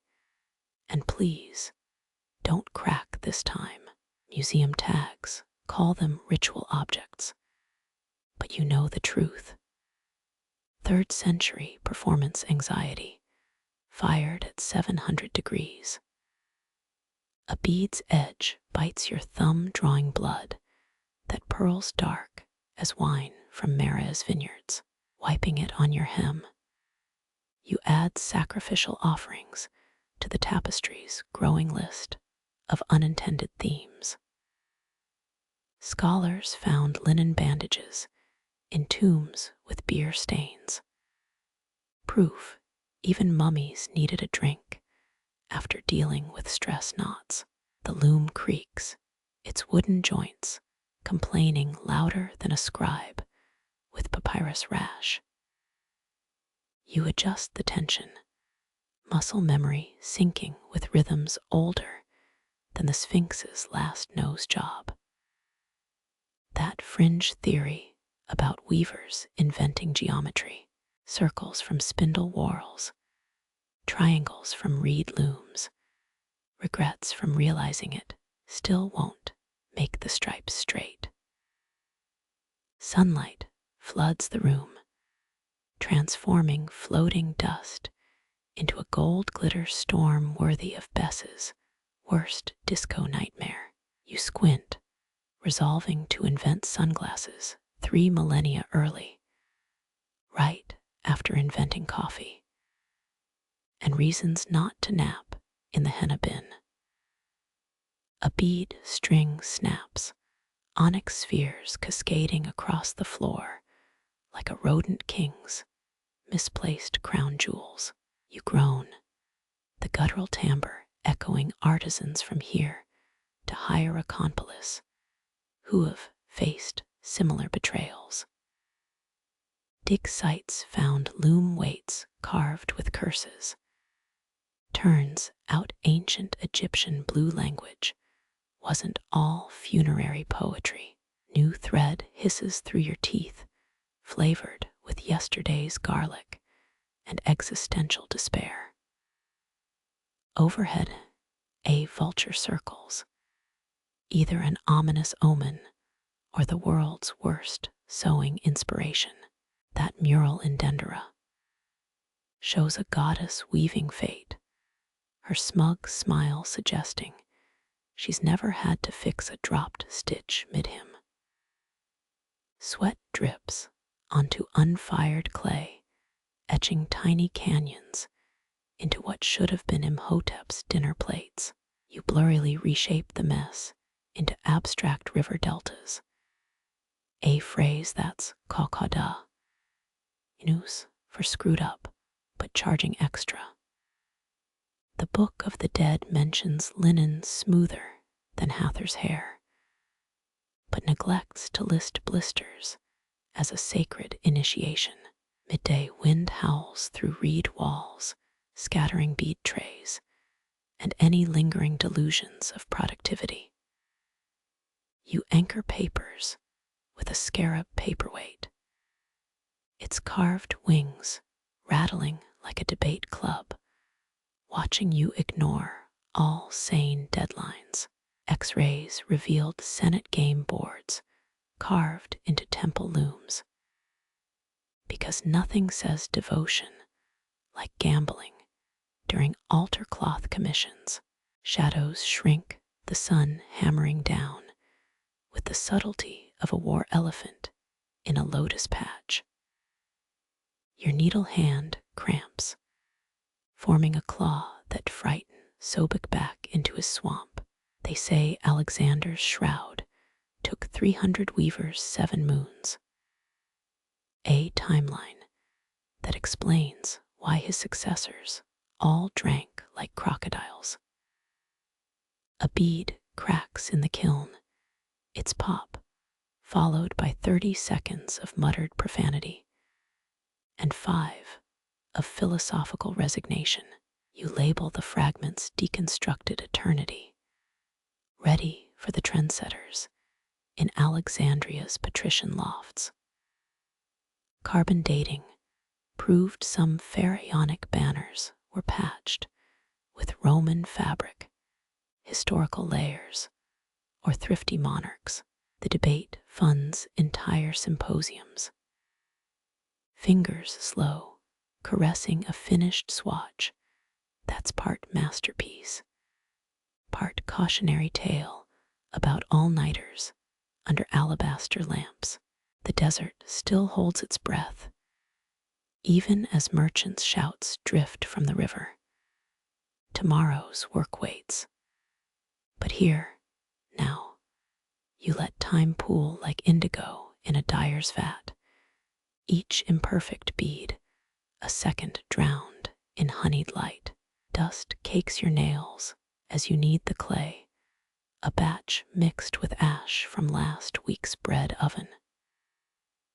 Crushed malachite greens the mound, your thumbprint sinking in deeper than a vizier's regrets at tax season.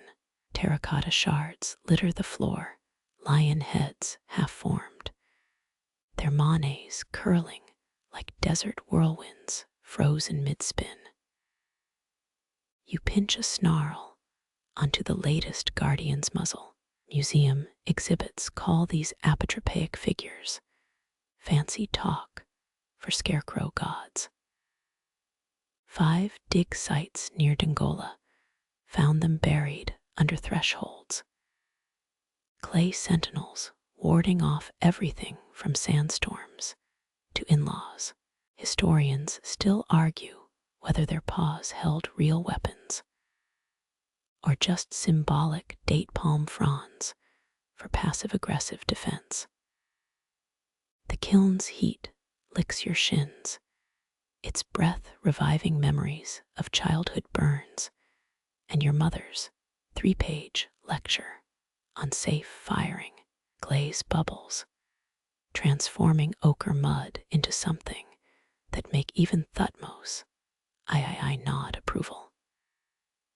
You read once that some Nubian queen's bead stash had 700 guardian amulets, either a paranoid monarch or ancient influencer marketing gone wild. A thumb presses the figure's chest, leaving whorls that'll fossilize your touch for eternity. Or until next Tuesday's sandstorm, that fringe theory about fingerprints matching modern villagers. You're skeptical, but your cousin swears his looped ridges once unlocked a tomb near Kerma. Hands dip the guardian in pomegranate dye, blush for the fierceness challenged.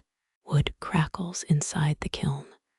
The sound syncs with distant jackal yips. Glazed eyes catch firelight, those blank terracotta stares that unsettled Napoleon's looters back in 1800-something. You hum a tune from the festival of drunkenness, appropriate for coaxing clay to endure 1200 degrees without cracking like a scribe's ego. Smoke stings as you rotate the guardians, their faces warping briefly into grimaces worthy of a hippo god's bad hair day. The scrolls mention priests chanting during firings. You've got better, a stash of tamarind ale and muttered threats about thermal dynamics. Carbon dating proved some workshop kilns doubled as tavern ovens, ancient OSHA violations, or multitasking genius. Academia remains torn. Midnight cools the furnace, The guardians emerge russet and righteous. Fingertips tap their heads, an old trick to check resonance. A high-pitched ping means quality. A thud means repurpose it as a doorstop. That rumor about temple lions purring when stroked started when a tipsy artisan heard hot clay creak during a wine-fueled haze. You line them along the windowsill, their silhouettes blocking constellations your grandmother claimed warned of locust plagues. Oil lamps paint whisker shadows on the wall. A phantom, pride guarding against dawn's approach. Dig teams found child-sized versions in shell middens. Toys for training junior priests, or the ancient equivalent of action figures.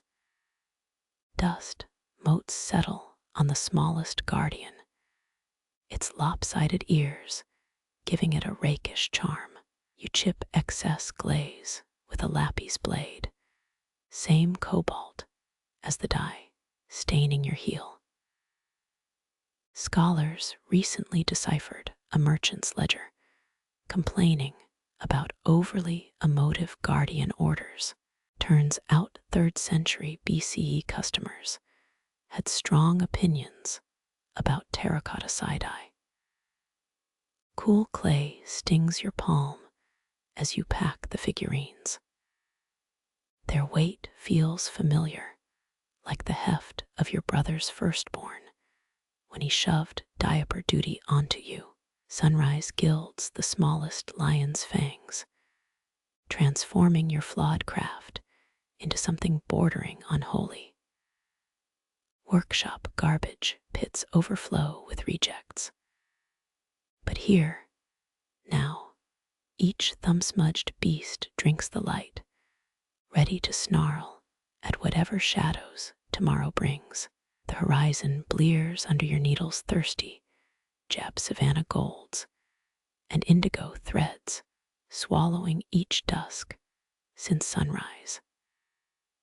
Calluses split their cracks, mapping the Nile's delta across your palm. You pull another lapis strand taut, the loom's jaws demanding tribute, like those tax collectors from Napata. Beads rattle their disapproval as your spine kinks. A textbook case of scribes slump without the papyrus perks. That merchant caravan last week brought linen from Byblos, threads softer than a pharaoh's 3rd wife's excuses. Historians still argue whether Nubian tapestries encoded rebel messages against Mara's queens, or just recorded really aggressive grocery lists. Your pinky twitches, remembering that time you sewed a scorpion into a tax auditor's cushion. Spite stitches hold best. Every weaver knows this. Moonlight bleeds through the reed roof, licking half-woven hippos frolicking alongside Roman triremes. Scholars found similar mashups in Lower Nubia, proof that ancient memes transcended empires. A knuckle pops its gunshot crack, startling the gecko overseeing quality control.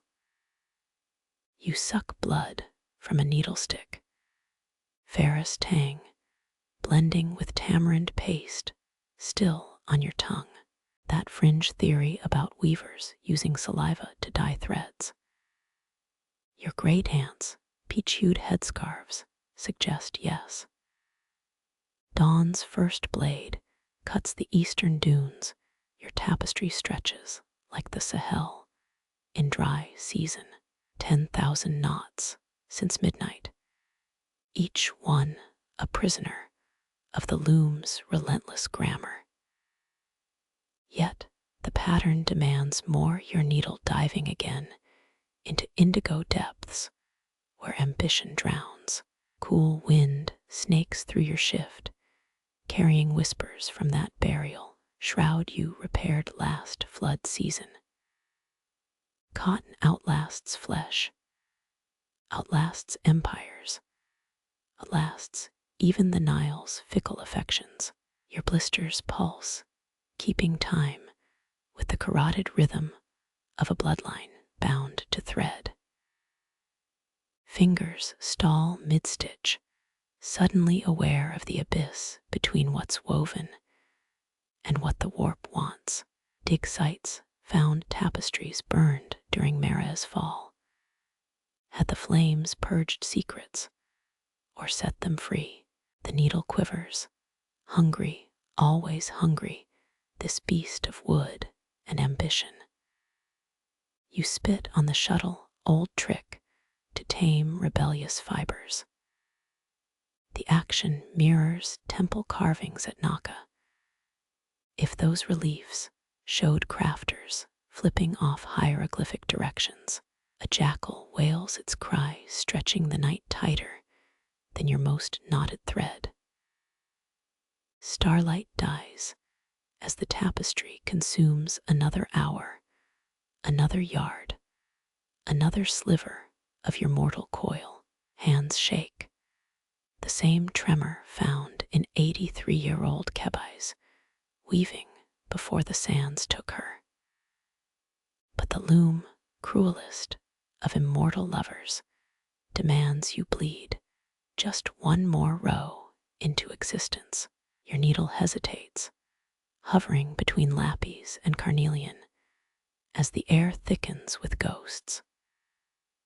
Those broken shells you wove at sunrise now vibrate, each chip humming ancestral gossip across centuries. A bead rolls sideways, defying physics to nestle where your great-uncle's name not once frayed. Meroitic script curls through the warp, its symbols bleeding into Coptic crosses and Ottoman crescents. You sneeze, and 3 generations of dead weavers chuckle through the dust motes. Historians still argue whether Nubian trade maps hid in tapestry borders, or just documented where the best beer was brewed. The shuttle warms, its bone surface thrumming with a pulse not your own. You loop a crimson thread, same shade as Queen Amenishikito's war crown before Rome swallowed her sands. That fringe theory about cursed wedding veils, the static pricking your arms, suggests the academic journals were onto something. Shadows elongate, stretching into forms that shouldn't exist west of the Fourth Cataract. Your knuckles whiten, gripping the heddle rod like it's the only anchor in the seance. Voices without mouths murmur approval as you fix their 9th century cousin's botched selvage. A beetle crawls across the draft pattern, its path matching the zigzag. Stitch your toddler self ruined.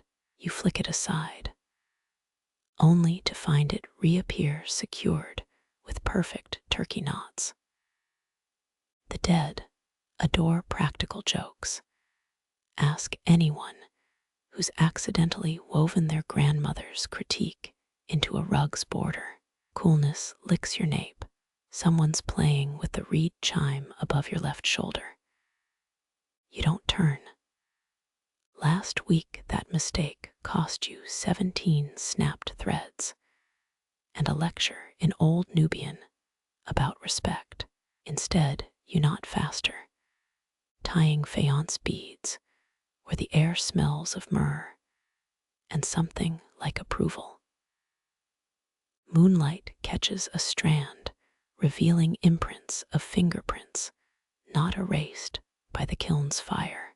16th century glazes, Ottoman occupation era, still grip the clay like lovers afraid of dawn. Your index finger traces their defiance. Same motion your thrice great aunt used to steal dye recipes from Axumite traders. A warped board creaks, the loom's protest, as you tension a controversial motif. Lion claws here could mean protection or provoke the wrong spirit's attention. Scholars found 9 amulet collars near Kerma with identical patterns, half stained with something DNA tests won't name. Threads whisper of unspoken things. Your needle becomes a census taker for the breathless majority. That flaw in the 3rd row. It's where Aunt Colissa paused to curse her husband's new bride in 1023 CE. The pattern accepts your correction, burying her fury under geometric passivity. Your elbow jars a water bowl. The splash writes hieratic script on sun-baked bricks. A thirsty ghost's review 2 stars out of 5. You sacrifice a honey drop to the ripple. Ancestors deserve petty bribes, same as corrupt temple guards. Sudden silence. Even the jackals pause as you pierce the 76th bead. This one's heavier, filled with ash from Miro's last torched library. Or is it just bad bisque firing? Academics get testy when you mention the 1934 dig's contaminated samples. Might explain why your left pinky's gone numb, though. The pattern constricts, forcing a choice between historical accuracy and what the cloth demands.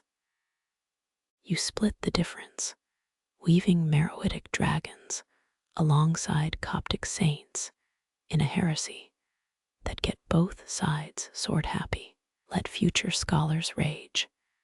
You've got a loom hungry for reconciliation.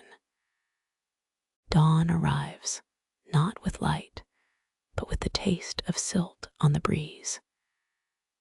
Your tongue finds a loose thread, bitter as cushites steel. It dissolves, leaving a nursery rhyme about crocodiles sung in a dialect your mother forgot. The final knot resists twice. 3rd tug births a sound like papyrus tearing in a tomb.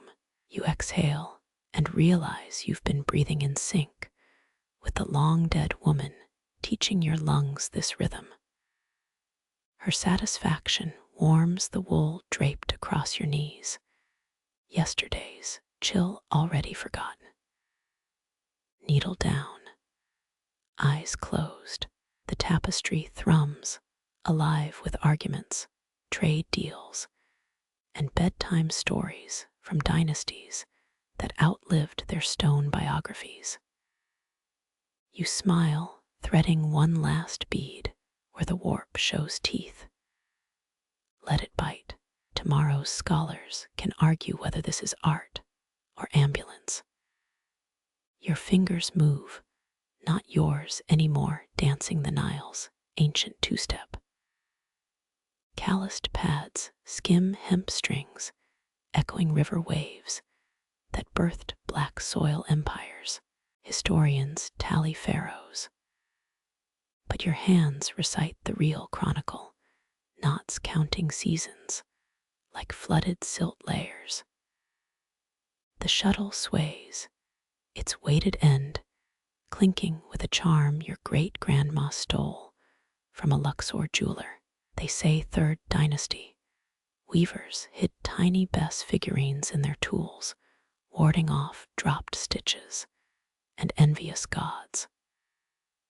Yours clicks approval as you navigate attention. Even Bernoulli couldn't diagram. Left thumb remembers what your mind forgets, flicking crimson thread through a bead's eye like Cleopatra slipping past Actium's blockade. The rhythm suffocates clocks, your pulse sinking to desert rock's subsonic growl. That flawed malachite bead, Its irregular drill hole perfectly matches drought year potsherds found near submerged Amun temples. Warp threads breathe, inhaling sweat and exhaling stories older than Mera's pyramids. You blink, suddenly aware your elbows have been bending in time with police car, light stop, 17-word sentence, split scissors, cataracts, eternal churn. A drop slides down your spine, the Nile's phantom kiss, from 700 kilometers north.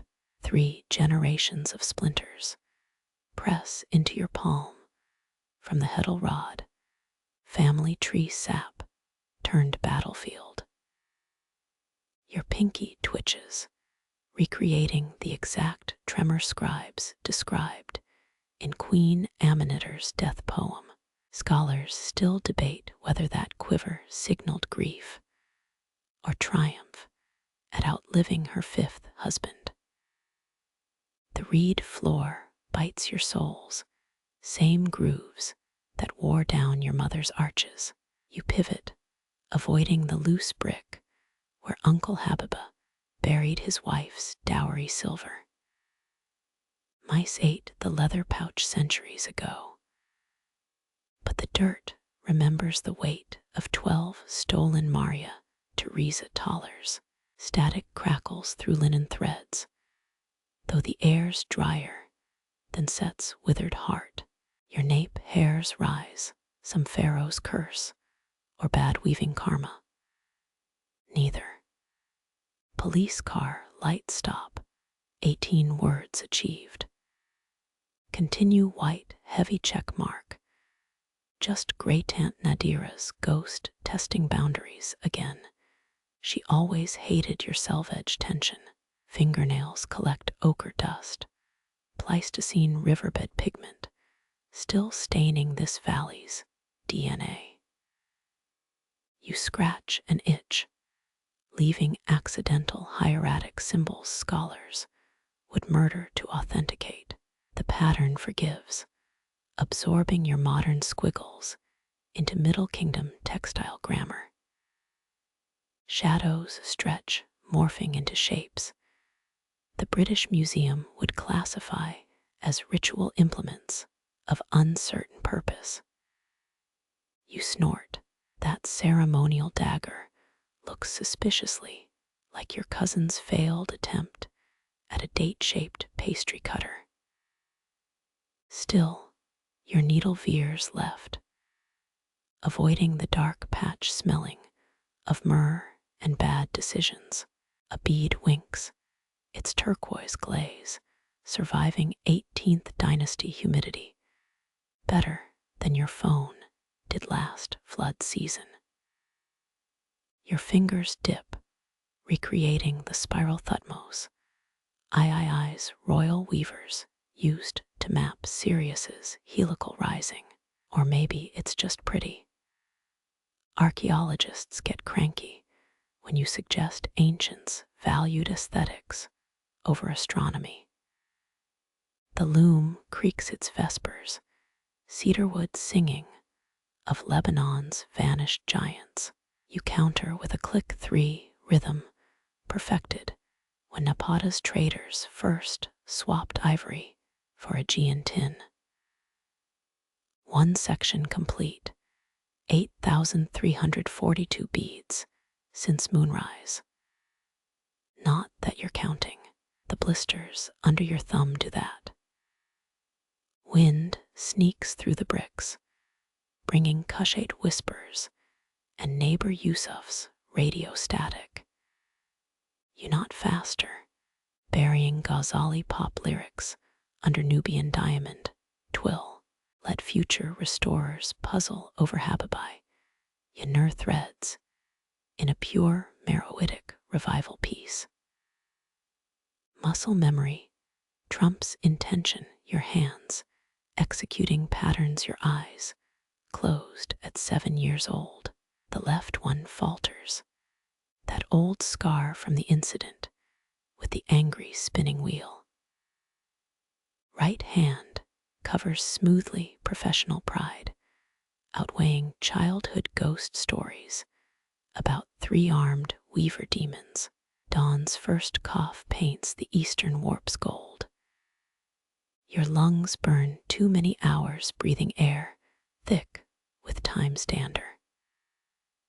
The finished section mocks perfect geometry, hiding a smuggled cargo of yawns, curses, and one rather creative anatomical doodle, shuttle down. Spine cracks like a pyramid's secret chamber yielding.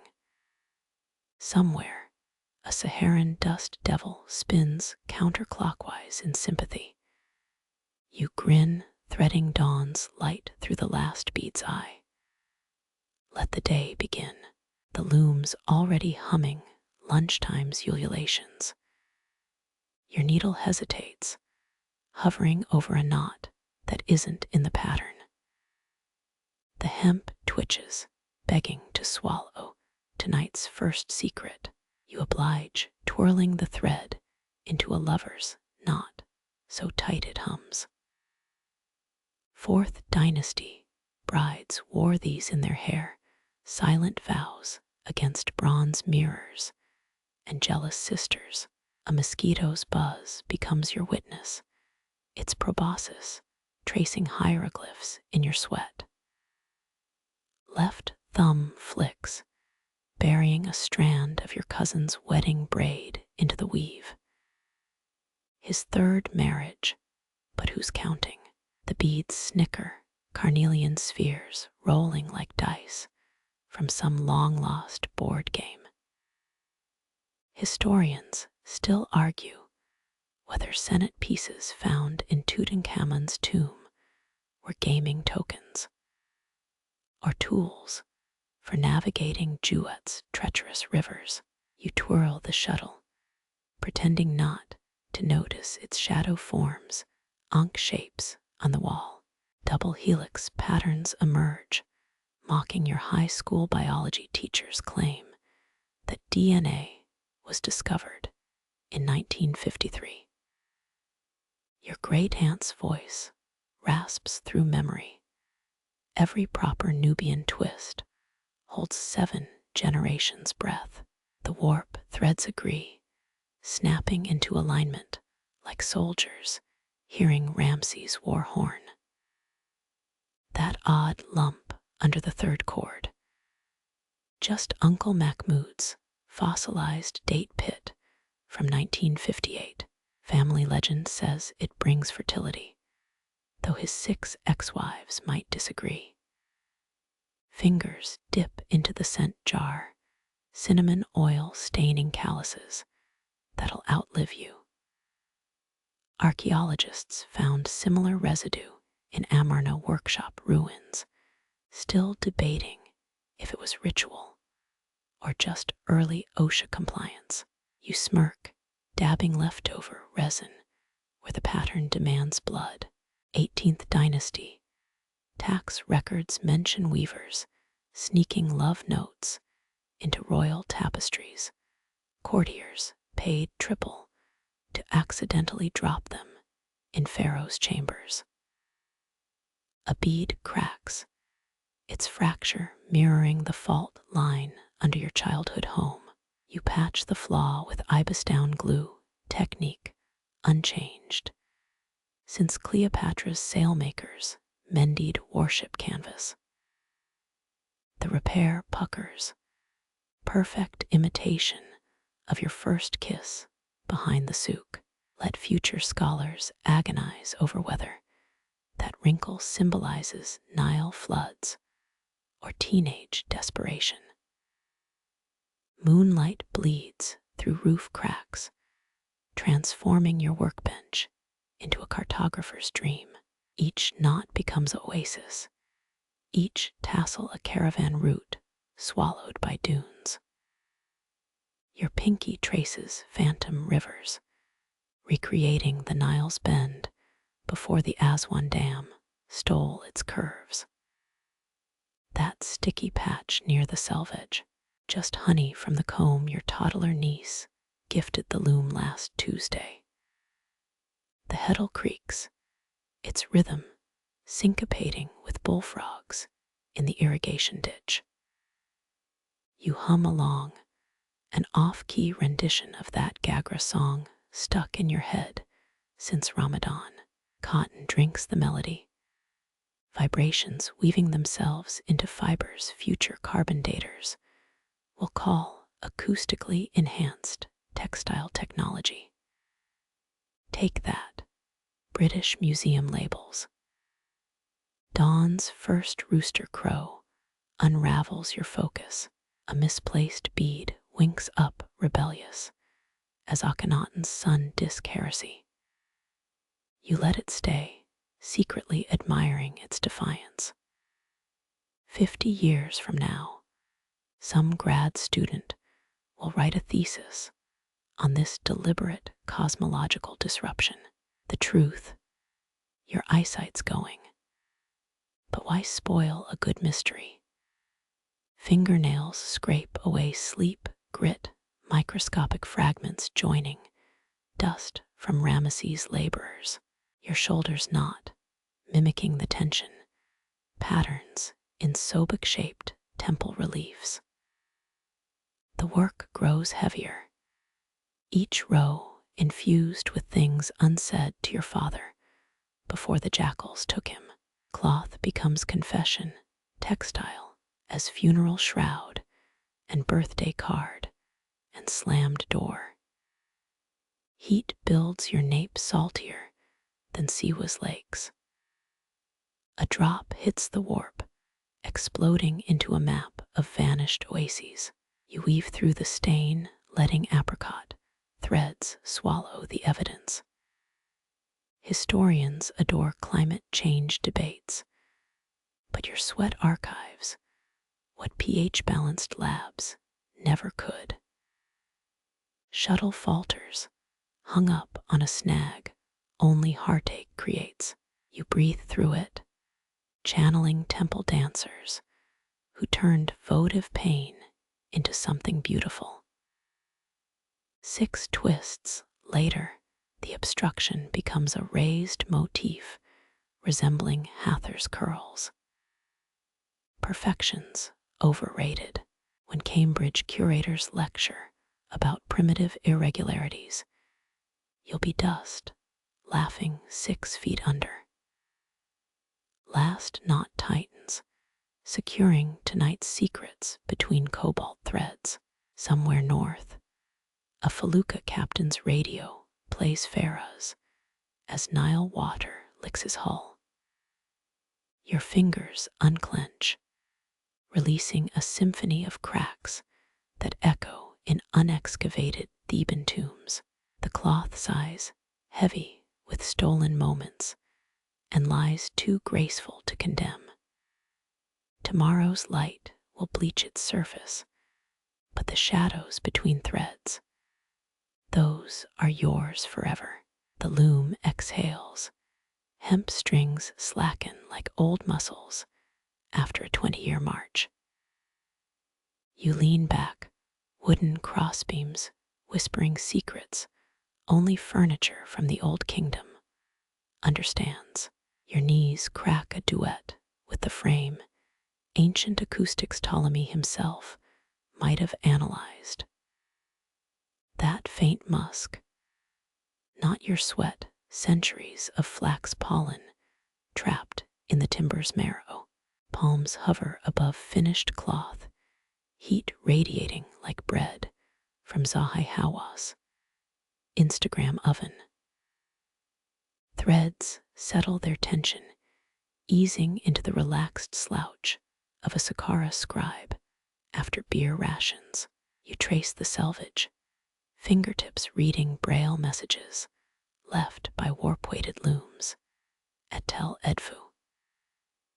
Mainstream museums claim Romans brought vertical looms to Egypt, ignoring hieratic script receipts for tall weaving frames from year 4 of Pepi II. A splinter stings your thumb, payback for ignoring the frame's wobble since Tuesday.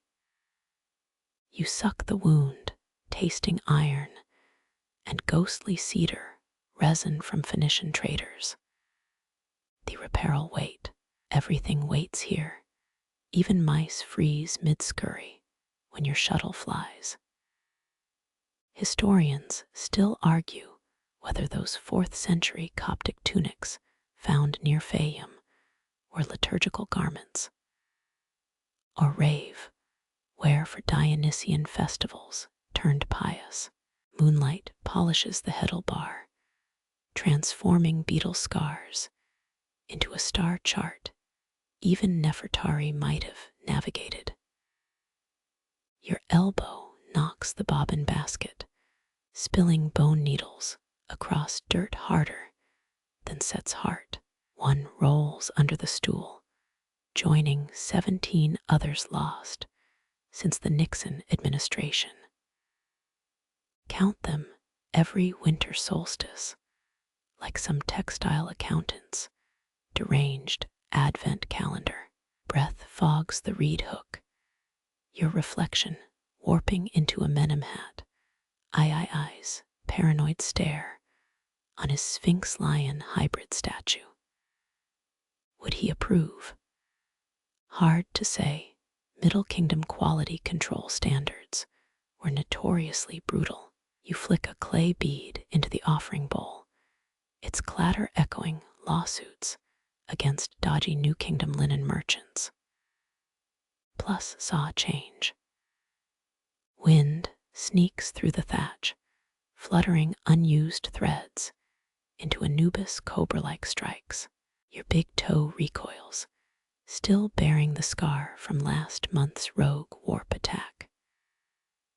The battle scars of craft, Napoleon's soldiers, had their Egypt yours smells of lanolin and regret.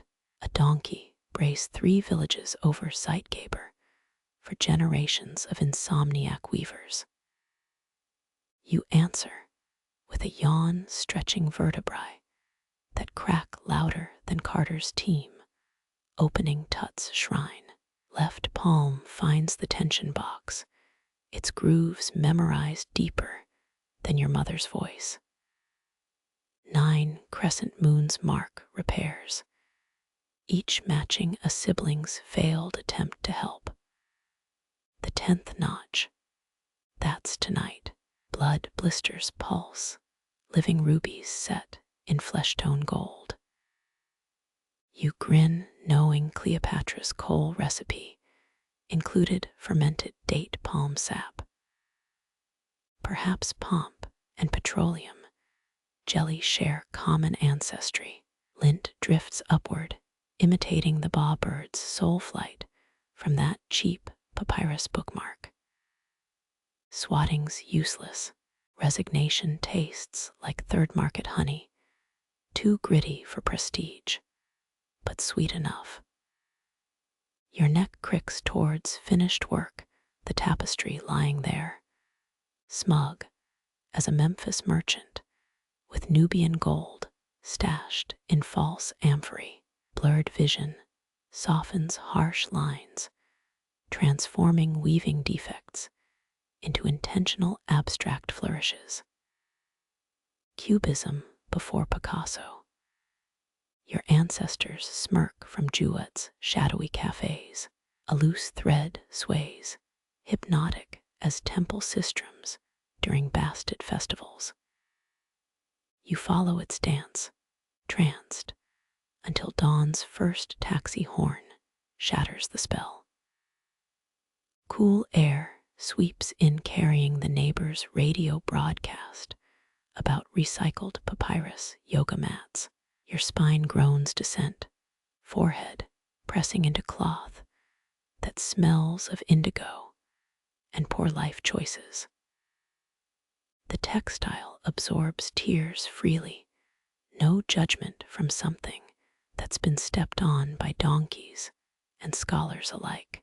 Fingernail chips on a hidden knot, Manapeti casualties, outnumbering casualties at Kadesh.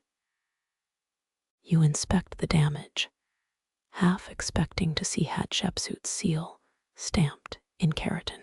Instead, just lunula grime and traces of tamarind paste from yesterday's lunch.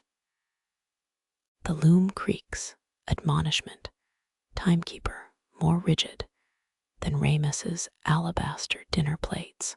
Eyelids droop, lashes painting dream hieroglyphs on oil-slick corneas. A gecko's tongue snags moths near the lantern. Its success rate putting your shuttle accuracy to shame.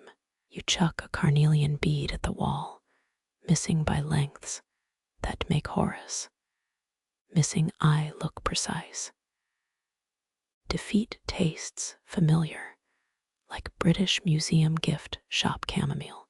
Final inspection reveals 7 flaws or 12 creative interpretations. Depends on the curator's pension plan. You spit polish a lapis lazuli bead, wondering if Nefertiti ever played this game with Akhenaten's wigs. The answer's obvious. Power naps against the treadle wood grain, imprinting chevrons onto your cheek. Let the Met call it textured rest-life synergy. Pass the linseed oil. Shadows stretch, conniving with the loom to hide that disastrous 5th row. You bless their conspiracy. All art needs collaborators in crime. A yawn escapes, its warmth fogging memories of 6th grade woodshop failures. The loom sighs again, deeper this time, resigned to your bull-headed persistence. Mutual understanding dawns, neither of you's retiring before the other. Dust motes swirl, recreating the Milky Way over a village that'll never win cleanest Nile hamlet. Your pinky twitches, autopilot reaching for absent threads. Muscle memory outlasts kingdoms. Ask any duck-shaped bread mold from Amarna's dump sites.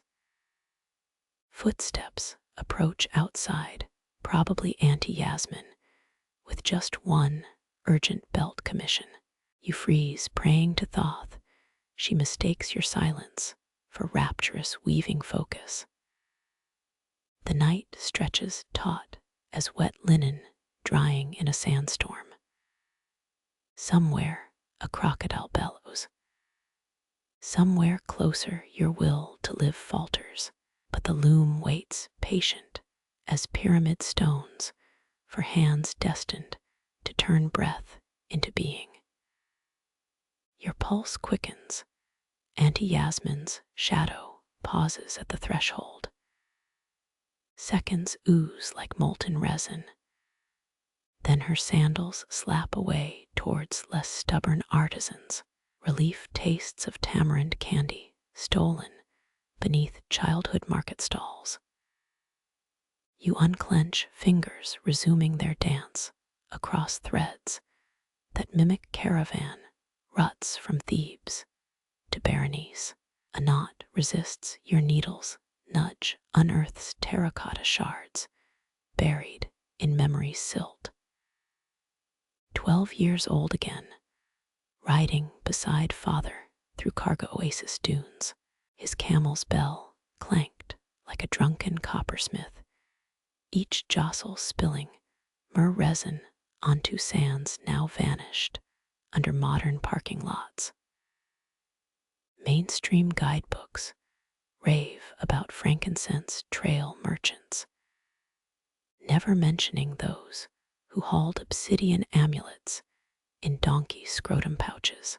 The pattern shifts, indigo zigzags become wadi gullies where scorpions once shadowed your steps. Blisters had bloomed on your heels that trip each raw kiss from the Saharan floor. Father's remedy, date palm gauze soaked in Nile crocodile bile. Stings worse than Apopha's spit. He'd grinned voice, richer than fermented silphium brew. You smile now, threading a carnelian bead where his laughter still echoes in this weave. Loom weights sway. Their pendulum arcs resurrect dust devils from that journey. You inhale sharply, phantom scents of roasting hoopoe birds at a caravanserai long swallowed by dunes. Historians still argue whether those desert inns hosted spice traders or smuggled sacred ibis mummies. Your fingers know the truth. Every smuggler hawked both.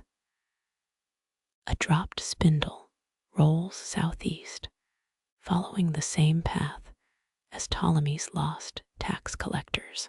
You let it go. Some journeys refuse maps. Moonlight gilds a half-woven dune, its ridges mirroring the scarification patterns on old Garamonte guides. Few recall those Berber scouts could navigate by termite mounds' magnetic pull, or that they flavored couscous with powdered moonstone during lunar eclipses. Your pinky traces a sapphire thread, retracing the detour to Siwa, where father bartered for oracle-blessed camel cheese. Fit for Alexander's ghost, the priestess crooned her henna'd hands, swapping wheels of dairy for Nubian garnets. The cheese tasted of wet sheep and regret. You snort, realizing your tapestry now smells identical. Sudden tension snaps a warp thread, recoil thwacking your wrist like a scorned sistrum player. Blood beads, a perfect imitation of rubies from Wadi El Hudi mines. 23 years later, you still hear father's advice: never trust a gem merchant who sweats more than his donkeys. The mend begins, knots tied, with triple hitch security, only doubting Thomas's employ. Shuttles dart, weaving Ptolemaic tacks, receipts into the fabric's subconscious. Your thumbnail scrapes a linen slub, uncovering hieroglyphic graffiti left by some long-dead apprentice. Pharaoh's wig itches. It reads. Underneath, crude stick figures parading a giant scarab beetle. You smirk, adding an embroidered mite in the margin. Inside jokes span millennia. Threads pull taut. The emerging oasis shimmers like a water-cut garnet. You squint, suddenly 8 years old again, stealing sips of father's palm wine under Ra's wrathful gaze. His finger pointed to the horizon. See those hills? They're just wrinkles on Jeb's sleeping face. The memory phrase replaced by a yawn deeper than Tutankhamun's wine cellar. A moth lands on the heddle, wings dusty as the Fayum mummy portraits. You still, breath held like a thief in Amenhotep's treasury. It twitches, then flits off to haunt some other insomniac. The near silence throbs, broken only by date palms plotting their next fruit drop. Midnight bleeds into itself, your tapestry, now mirroring every blister and shortcut from that ill-advised youth. A bead slips, plunging into the loom's abyss like Hatshepsut's doomed incense expedition. You let it lie. Perfection's overrated. Ask any 3-armed statue of Akhenaten. Dawn's first smear of indigo creeps inward, yet the work clings like a child to its dunes. Your needle hovers, poised to etch one last memory into the warp. Somewhere beyond the village, a camel groans, its lament woven from the same timeless threads, now trembling in your blistered grip. Candlelight gutters, Your obsidian beads cast jackal-headed giants onto mud brick walls. Shadows writhe, a pantheon of shade puppets conjured by the loom's midnight labor. You lean back. The czar ritual claims your workspace, whether summoned or not. Outside, a sand cat's yowl harmonizes with twisting silhouettes. Historians still argue whether these trance dances exorcised demons or just vented pharaonic era stress. Flames quiver, your rhyton-shaped oil lamp sweats apricot, resin down its terracotta flanks. The scent mingles with loom oil, an aroma like myrrh-stuffed figs left in Rames's lunchbox. Shadows elongate. One particularly ambitious silhouette mimics Hathor's cow horns. If Hathor moonlighted as a Memphis tavern dancer, you snort, half expecting the wall figures to demand tips. A bead string slips. Its collapse births new shadows. Now Sobek's crocodile snout gnashes at Bastet's feline curves. Their eternal feud plays out in jerky pantomime until your needle's intervention brokers temporary peace. 3 am in the Nile Valley, where even shadows need referees.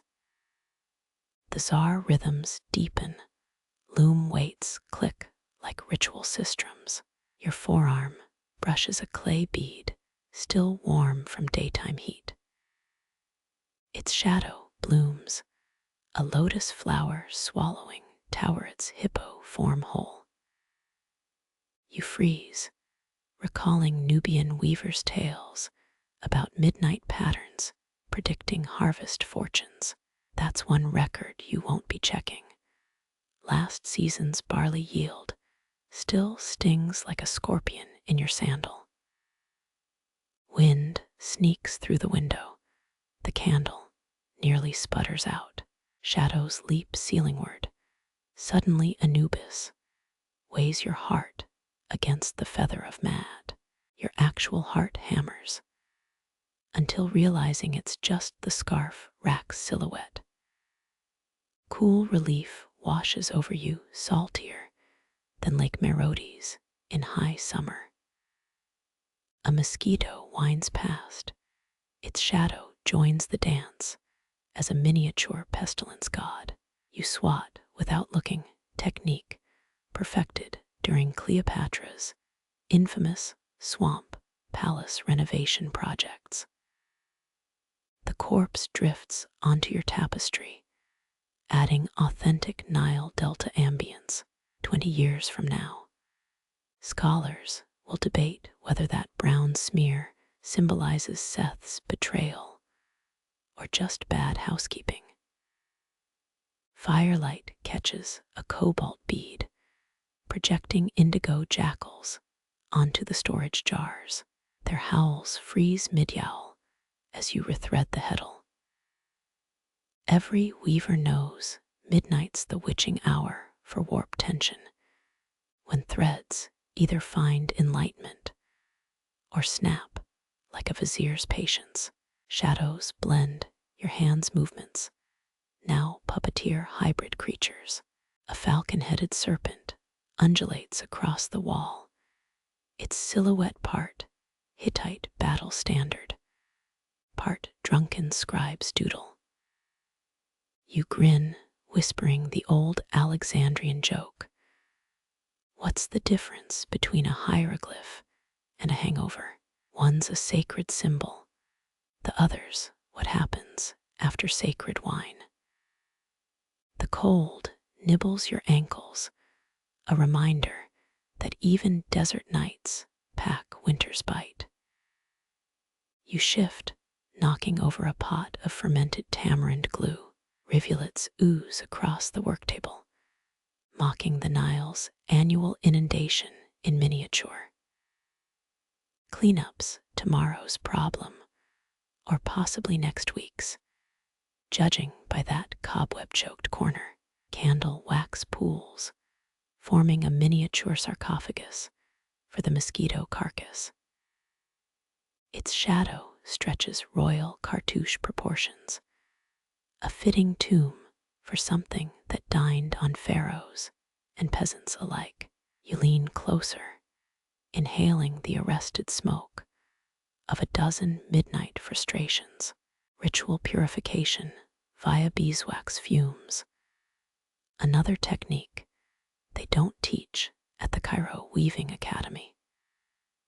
A bead's irregular edge projects Osiris' missing decay onto the far wall.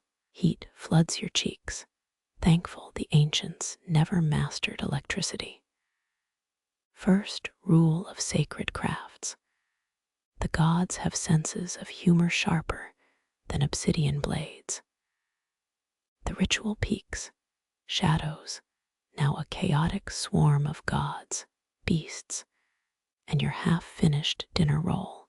Even the crickets pause their racket, wise enough not to compete with the loom's arrhythmic staccato. Your breathing sinks to the shuttle's click, a meditation, broken only when Bastid's silhouette pukes up a hairball of tangled threads. Dawn's fingernail scrapes the horizon, indigo seeping into the eastern linen folds. The candle drowns in its own wax, final flicker, birthing a shadow ibis that soars toward the cooling roof beams. You slump forehead meeting the loom's crossbeam in accidental devotion. Somewhere, a donkey brays approval at your all-nighter. Sunlight stamps out the last shadow play, its exit as abrupt as Roman envoys at a peasant wedding. Beads lie dormant, their dark facets guarding the night's ephemeral theater. Your fingers graze the nearest strand, still thrumming with Czar's forgotten verses. Breakfast can wait, the walls whisper secrets only comprehended through sleep-deprived ears and eyes rubbed raw with wonder. Wind-borne murmurs kiss your earlobe, caramel smooth, traders' chants fused with jackal-pack giggles. Your needle hesitates. These night whispers demand inclusion in the growing tapestry.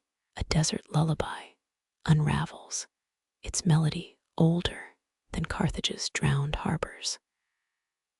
You twine a crimson thread, same dye finitions, hawked for 10 ingots per vial. Something clatters outside, probably a terracotta shard from Amenhotep's remodel. Or maybe Seth's throwing another tantrum. Laughter bubbles in your throat, sleep deprivation makes even crumbling walls conspiratorial.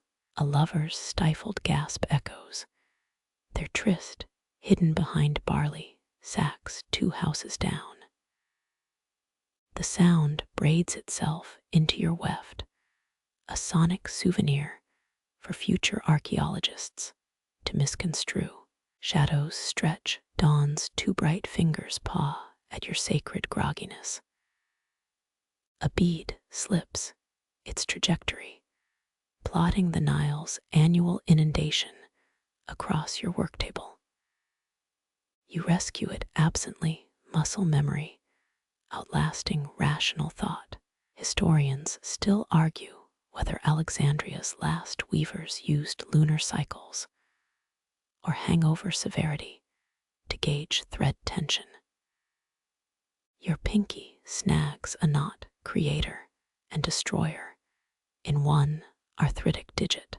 The hiccup births a new pattern, zigzags mimicking Diocletian's, tax collectors escape roots. Not your fault imperial accountants lacked basic cardio. A hot gust unspools scarf fringe, the fabric becoming Medusa's lesser-known cousin. Static clings linen to your wrist, Egypt's dry air nursing ironic grudges. You peel it free, the sound like Velcro at King Tut's unboxing party. Dust motes float upward, tiny rebels defying gravity's tiresome dictatorship. One settles on an indigo strand, playing Cleopatra's asp in this miniature drama. You blow gently, dispatching the would-be regicide into a sunbeam's merciful glare.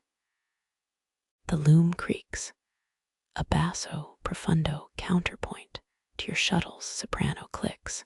Wood warps from generations of grip. And that time, Uncle Pashery tried using it as a chicken coop.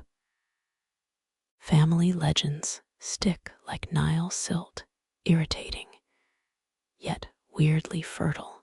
Your thumb finds a chipped bead, its edge sharper than a Ptolemaic tax decree. Blood beads up, a crimson pearl sacrificed to the craft. Maybe future scholars'll call this ritual bloodletting, despite your muttered curse about cheap suppliers. A donkey's indignant bray slices through the humidity, likely protesting its breakfast ration. The sound loops into your pattern, hidden between carnelian and Amazonite rose. Let's see some tenured professor explain that auditory cameo in 80 years. Threads snarl the aftermath of your pre-dawn glue-sniffing escapade. Okay, fermented tamarind fumes. Same difference. You untangle the mess, eyebrows achieving Archimedes' spiral equations. Note to self, daylights for adhesives. Belly grumbles harmonize with distant coppersmith hammers. You ignore both. The fast continues until this border pattern submits. A date palm's shadow creeps across the loom, nature's sundial mocking productivity metrics. Wasp wings buzz near your ear, the little kamikaze, drawn by sweat salt and resin. You wave it off, muttering about Nefertiti's misplaced insect repellent recipes. Survival tip: royal cosmetics work better on flies than coal. A bead's iridescence dances, light bending like a carnival mirror at Antinopolis. Your callus rips the thread again. Cosmic joke: the prettier the material, the worse it behaves. You could write a ballad about turquoise's treachery. The tapestry drinks sunlight, colors deepening from washed-out pastels to jewel-toned truths. Even your mistakes look intentional now. Happy accidents waiting to be anachronized by overeager grad students. Laughter floats through the window, children chasing a hoop past dung-stained alleys. Their joy knots into the hem, a counterbalance to all-night sobriety. You wonder, will they hear their echoes in this cloth decades hence? Heat intensifies, mid-morning declaring war on nocturnal artisans. Forearm sweat stains the linen, adding accidental tea-dye effects. Who needs intentional distressing when your DNA can season the piece naturally? The final knot cinches tight your teeth, cutting thread with unceremonious precision. Finished-ish. Every weaver knows completion's a myth invented by amateurs and deadline-driven pharaohs. Voices fade, the wind changing shifts as Ra's chariot climbs. Silence floods in, thick as bitumen, and just as sticky. Your hands keep moving, because stopping would would mean hearing time's relentless gallop. Work numbs the terror of being a comma in history's endless run-on sentence. A single bead rolls into a shadow, its click echoing through 30 generations of dust. Note: this script contains 3 light jokes, incorporates historical trade routes of Phoenician dyes, references the quirky Alexandrian glue-sniffing culture, and includes the open debate about lunar versus hangover-based weaving techniques, all embedded implicitly per guidelines. The clay bites back, storing day's furnace breath in its miniature globe prison. Each bead throbs a tiny captured dawn, searing your palm's fate line. You press harder, transferring millennia of solar debt into hemp strands, already bowing under legacy's load. Future scholars will measure your calluses, calculate labor through epidermal algebra, without ever grasping the math of Sankofa. A bead cracks, its fissure tracing the Nile's 5th cataract in microcosm.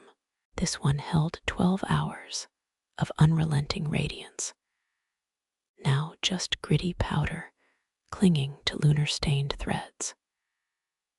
Your sigh mingles with desert winds that once cleared Ramses' dinner plates. Archaeologists found honey solidified in his tomb 32 centuries later, still sweet enough to tempt a fly. The loom groans, its wooden joints protesting this merciless procession of terracotta suns. You whisper promises to its splintered frame, vows of linseed oil and off-brand reverence. Historians still argue whether Nubian bead hues represented abstract virtues, or just which pigments Khartoum traders had on discount that season. A scarab? No, just a charred date pit rolls into your workspace. Its ashy surface mirrors beads forged in kilns older than the Silk Road. Legend claims midday demons get trapped in poorly fired clay, explaining those random bead explosions during summer solstice siestas. Your crafting stool creaks, third descendant of the original commissioned after Khufu's pyramid required scaffolding. Muscles scream, the kind of protest that births future folk songs about martyrdom. Each completed row adds 7 ounces to Earth's crust, or so your trapezius insists. You fantasize about Hammurabi's code, including workers' comp for chronic Lumbeck. Spoiler, it didn't. Justice scales tipped toward eye for eyesore legislation. Fire opal hues melt across the workspace, sunset performing its final alchemy. Beads drink the glow, vitrified surfaces swallowing light like miniature, supermassive black holes. Your needle slips, etching an accidental cartouche into the piece's lower hem. Let future Egyptologists debate whether it says Nebuchadnezzar's groove or inventory list for turnips. Shadows stretch, geometry defying Euclid as darkness colonizes your workspace. The 10th bead row mocks with its Pythagorean perfection, untouched by human errors like sneezes or existential dread. You smear ochre across a lopsided spiral, instant rustic charm for discriminating postmodern collectors. A donkey brays, its pitch hitting the same frequency as your last functional vertebrae.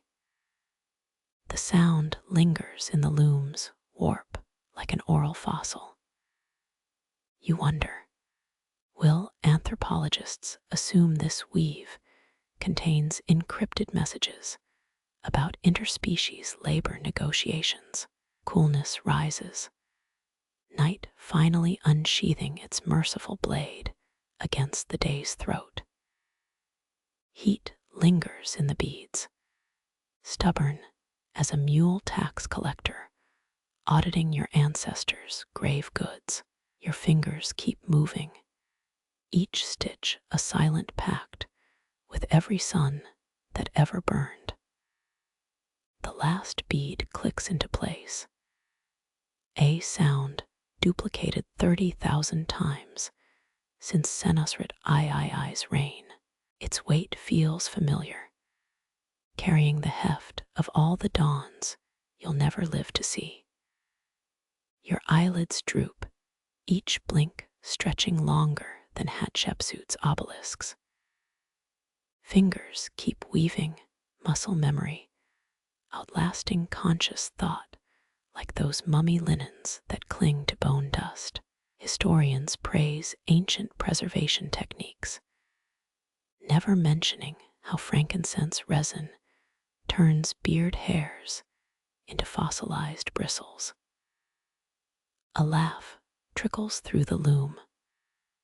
Great Aunt Aminet's signature cackle, trapped between warp threads since 94.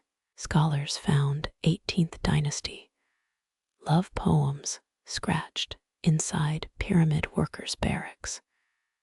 Proof even tomb carvers needed saucy distraction. Unot malachite beads, their green echoing crocodile scales in moonlit shallows. Heat shimmers rise from half-strung patterns.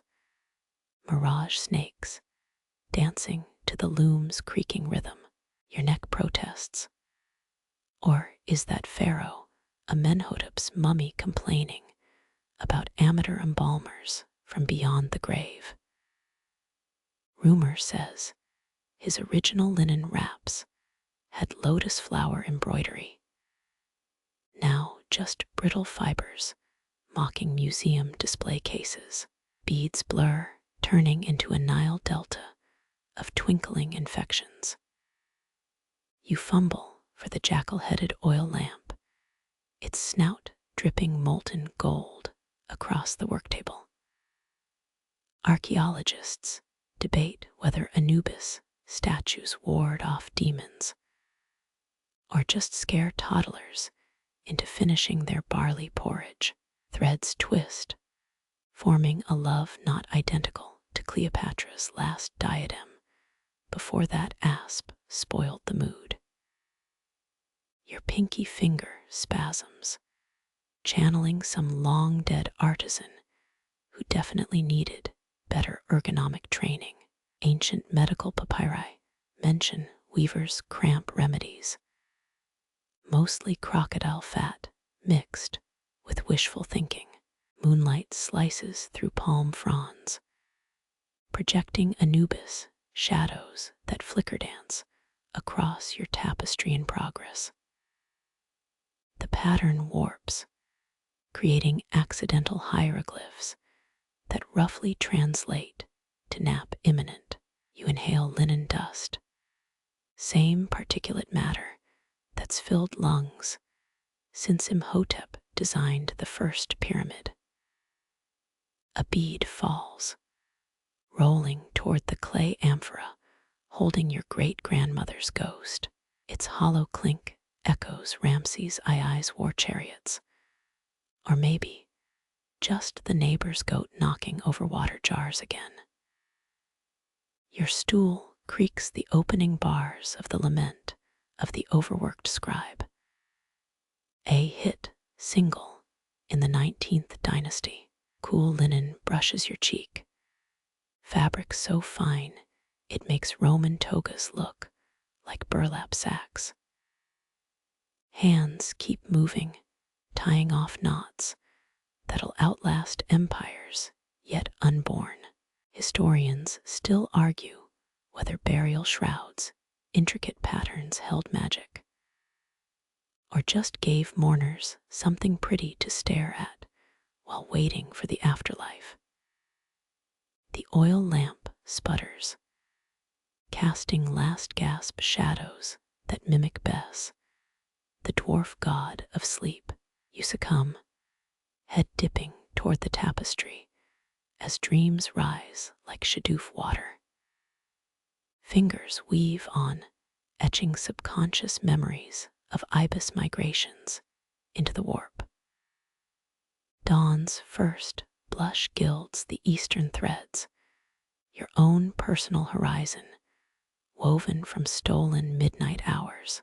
The loom's rhythm continues, a pulse older than Memphis, louder than time's whisper, gentler than desert wind carving stone.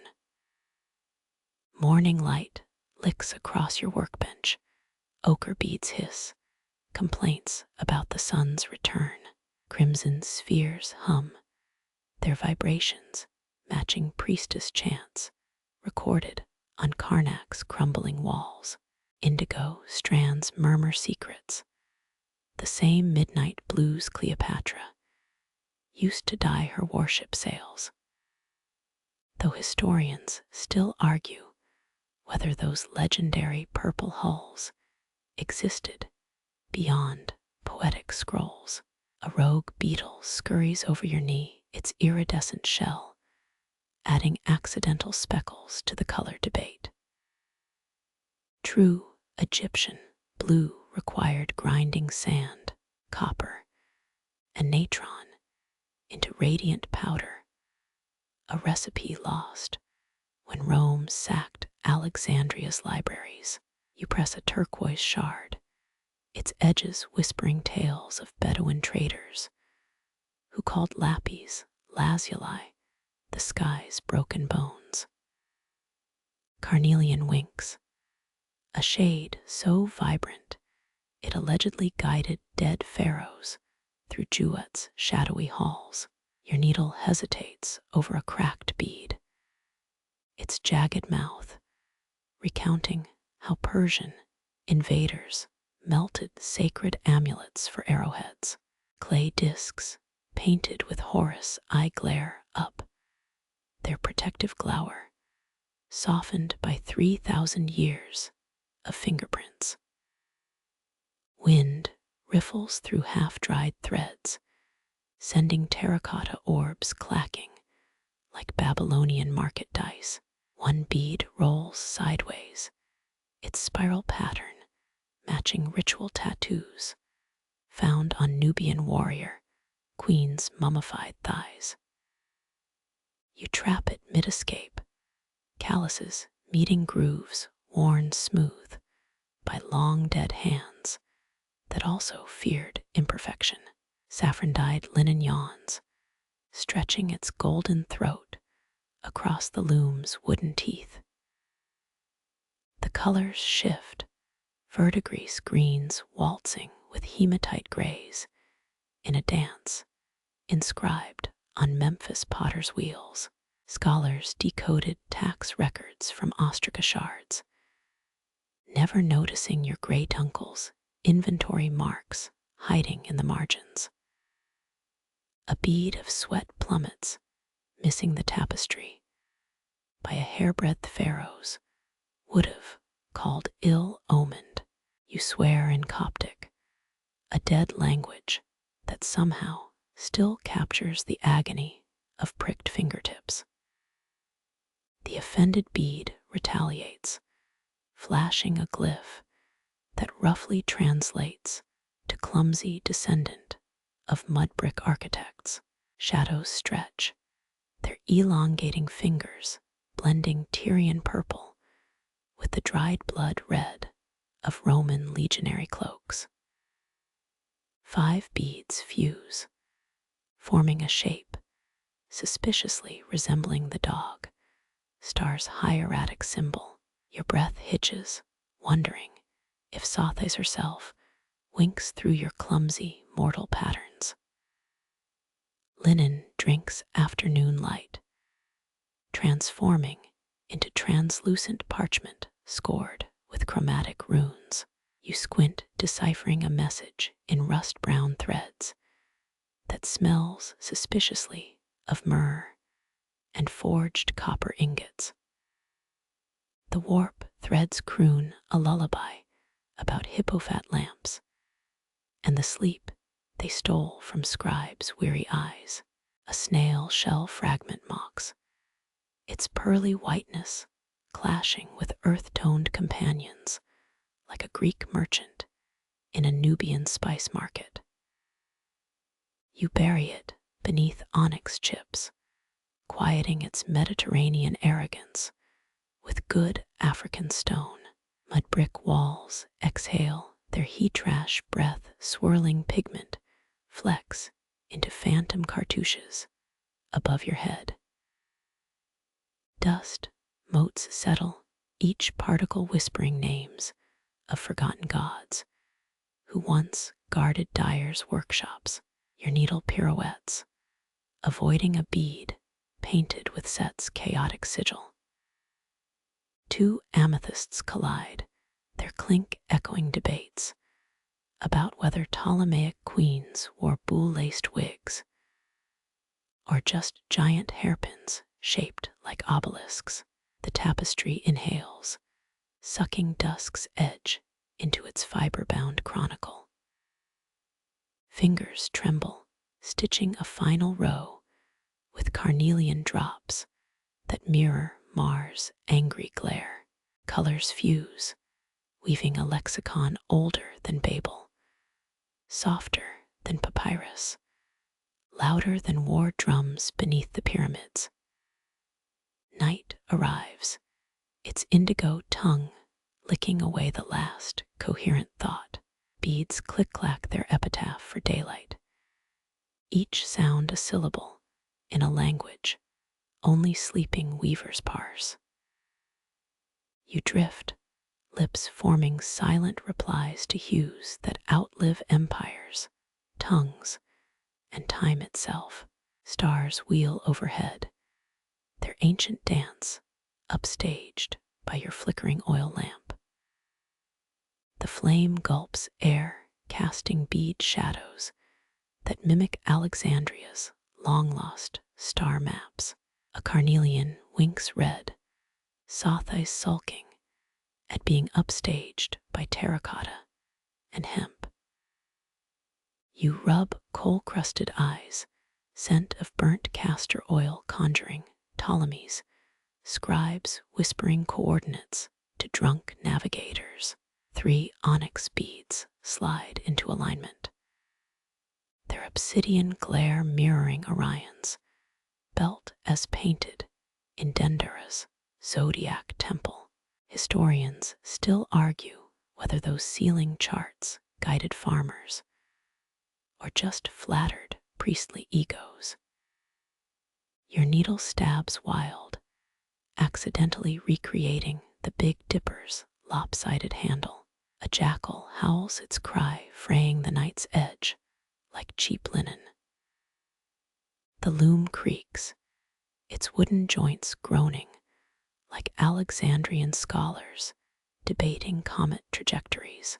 One splintered heddle rod mocks, its jagged teeth snagging threads meant to represent the Milky Way. You spit on it, Coptic curses muddling with Greek astronomical terms your great aunt stole from a half-burnt scroll. Midnight oil pools, thick as the unguent's mummy embalmers, used to silence canopic jars' whispers. A scarab beetle carcass floats in the lamp's reservoir, its iridescent wings adding unintended sparkle to Sirius' celestial profile. Your pinky brushes the liquid, leaving a grease smear that future archaeologists might mistake for ritual markings. Beads grow quarrelsome, carnelian arguing with malachite over who best represents Venus' fickle glow. You force a truce with turquoise spacers, same blue as the Phoenician glass merchants, petaled as solidified Nile. The constellation Hydra emerges, its serpentine coils disrupted by a chipped amethyst pretending to be Mars. Wind sneaks through reed walls, scattering papyrus scraps where you'd scribbled star magnitudes. One scrap clings, revealing your doodle of a grumpy-looking Thoth judging the cosmos. A lapis bead rolls over the drawing, obliterating the ibis-headed god with Egyptian blues arrogance. Your elbow knocks the lamp, flames swaying like drunk acrobats at a Roman Saturnalia. Shadows leap, projecting bead patterns onto the wall that briefly resemble Eratosthenes' circumference calculations. Blink, and it's just a donkey's hindquarters made of hematite chips. The night stretches thin as the papyrus queen Cleopatra, supposedly used for star-charting seduction tactics. You pluck a silver bead, its surface pitted like moon craters Galileo would sketch centuries later. It refuses to cooperate, rolling sideways into a depression, resembling the Red Sea's angry mouth.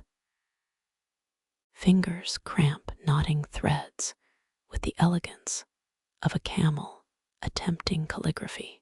A gut string snaps, recoiling like the fabled cord Cheops architects used to align pyramids. You fumble for replacements, fishing out catgut roams lawmakers once banned for distracting lyre players from civic duties. Dawn remains coy, hiding behind dunes like a shy bride, avoiding Ptolemy's wedding feast. The oil lamp sputters, its final breaths smelling suspiciously of fermented lentil soup. You coax it alive with date palm fibers, same ones desert hawkers sold as authentic Isis hair relics.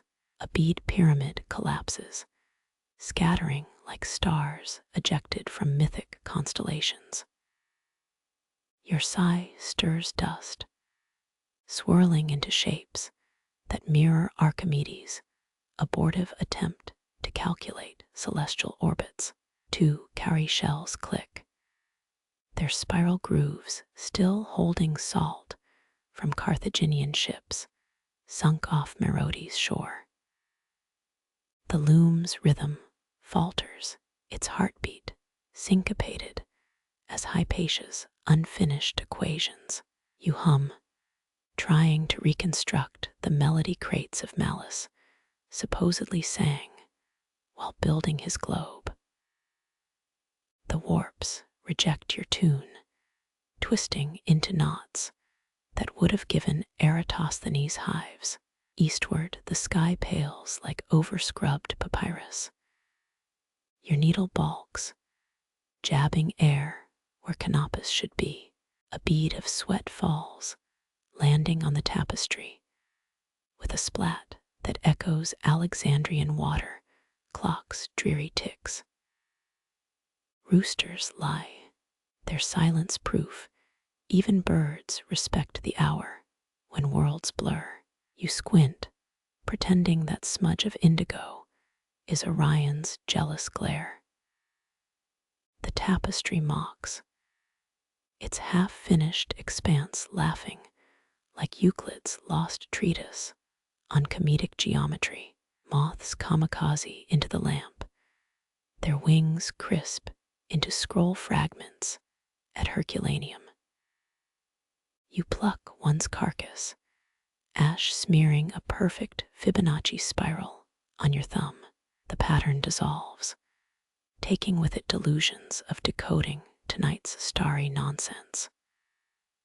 Threads rebel, twisting into non-Euclidean angles that dare you to keep pace. Your thimble gleams, dented silver mirroring Cassiopeia's vain pride. 27 beads conspire, forming a shape too irregular for Athens' finest geometers. Fingers move, automatic as an Antikythera mechanism's rusted gears. The stars spin, drawing chariot paths only drunk centaurs would attempt. The loom coughs, a splintered heddle finally surrendering to entropy. You swear, inventing 3 new Coptic words for celestial nuisance. Night's loom outlasts them all, weaving darkness into a fabric no mortal needle can pierce. Your palms flatten against the loom's worn frame, its vibrations humming through calluses like Morse code from the earth's core. Termite mounds quiver half a mile east, their subterranean symphonies syncing with your pulse. You press harder, pretending to sense Roman legion drummers who once thumped soil to detect enemy footsteps. Dust coats your tongue, chalky reminder of mummified pharaohs, ground into pigment for royal portraits. The warp threads twitch sudden as that time your cousin swore he felt Cleopatra's ghost sneeze in Alexandria's catacombs. Skeptics chuckle, but haven't we all choked on someone's ancient dust eventually? A desert lark crashes into the hut wings, beating panic into the stagnant air. Its tiny heart punches against your palm, accelerating to mimic the Nile's flood season tempo. You release it, gently watching feathers blur into the horizon like papyrus scraps from a disintegrating marriage contract. The loom inhales, drawing hemp strands taut as trireme rigging. Your foot taps, unintentionally mirroring the click-clack of Ostia's slave-operated grain mills. Historians still argue whether those mills inspired water clocks or just gave bored engineers something to sketch during Senate sessions. Termite vibrations deepen, their frequency dropping into ranges that make your molars ache. You spit date pit fragments, each shard bouncing like dice from a drunken centurion's grip. The grooves in the clay floor catch them, carving miniature replicas of caravan routes to Mera. Night's heat condenses, beating on your neck like liquid amber from Sardinian workshops. A scarab scuttles over your big toe, its iridescence rivaling the false lapis lazuli Venetian traders pawned off as authentic pharaoh blue. Your laugh stirs the oil lamp flame painting lion-headed shadows that guard against sleep's invasion. Palms sweat, leaving salted handprints, the consistency of Roman garum crusted on amphory. The loom protests, squeaking like Alexandria's legendary brass doors before Julius Caesar torched the library. You dribble sheep fat on the joints, grumbling about engineers who'd trade their mothers for decent lubricant. Dawn's first probe stains the eastern dunes pink as diluted Tyrian purple reserved for bankrupt nobles. Your knuckles pop, each crack matching the percussive pops. OF Chinese letter lizards hunting on mud brick walls. 10 beads slip, aligning with the exact spacing of Claudius Ptolemy's most accurate star charts. Coincidence, or just sleep deprivation's cruel humor? The earth shifts, a barely there tremor that sways hanging threads into Stonehenge-esque alignments. You freeze, recalling Strabo's accounts of Libyan nomads predicting quakes via ostrich egg vibrations.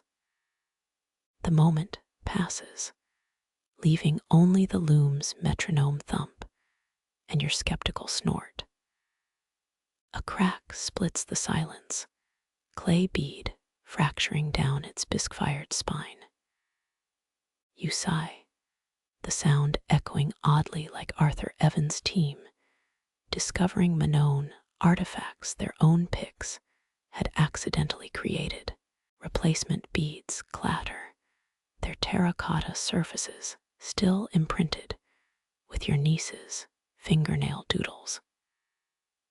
Wind sneaks through the hut's weakest reed, its whistle mimicking the bronze syrinx, abandoned by that overambitious Athenian busker.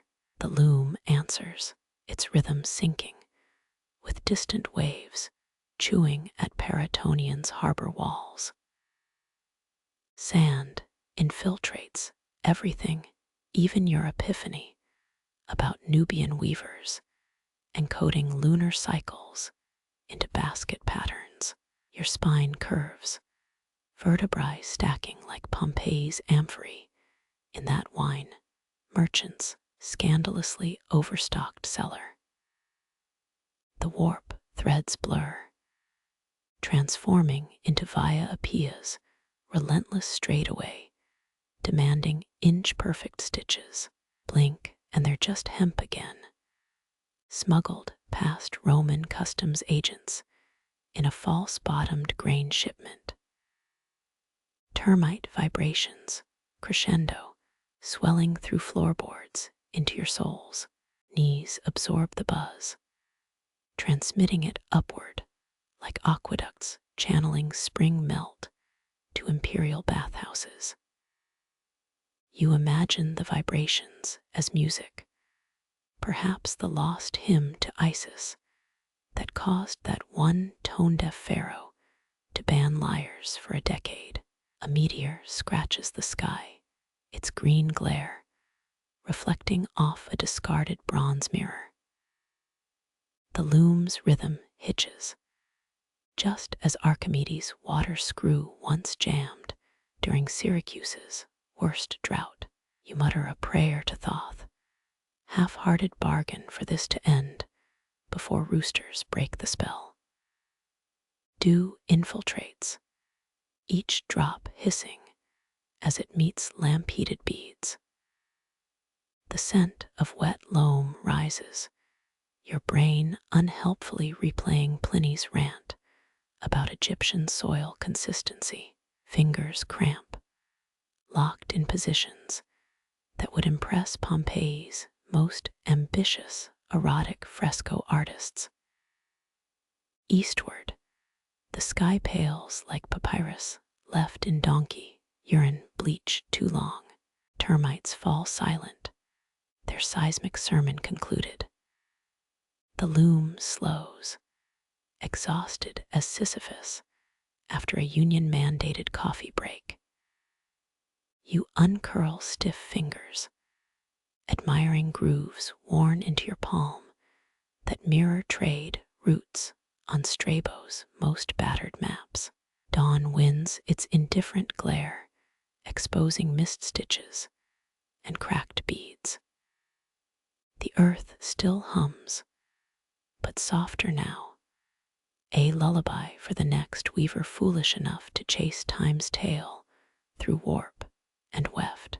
You press both hands to the trembling soil, feeling the continents shift beneath your ink-stained, thread-bitten, gloriously human palms. Your palms rise from the soil, still buzzing with the memory of tectonic gossip. Dawn's glare stripes the half-finished tapestry, exposing where crimson threads dangle like Nero's infamous, unfinished Golden House mosaics.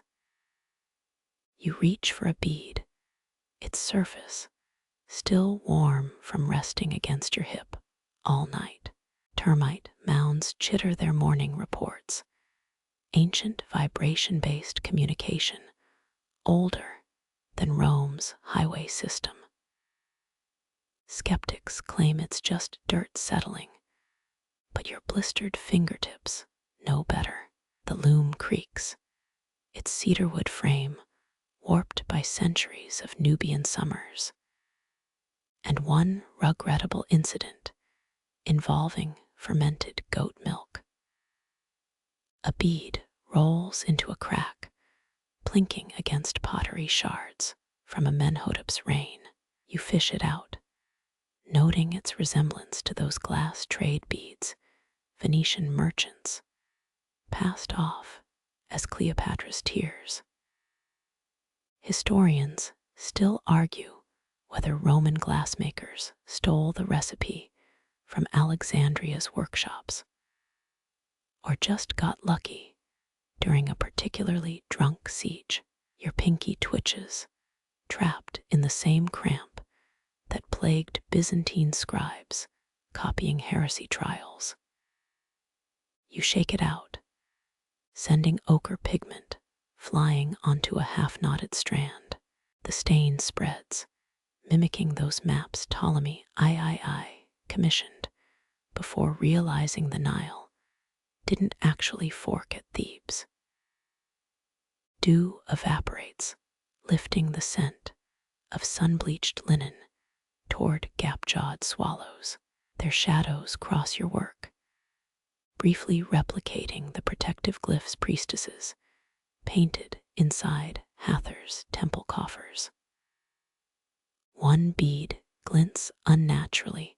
Turns out your niece swapped a terracotta sphere for a soda can pull tab last summer.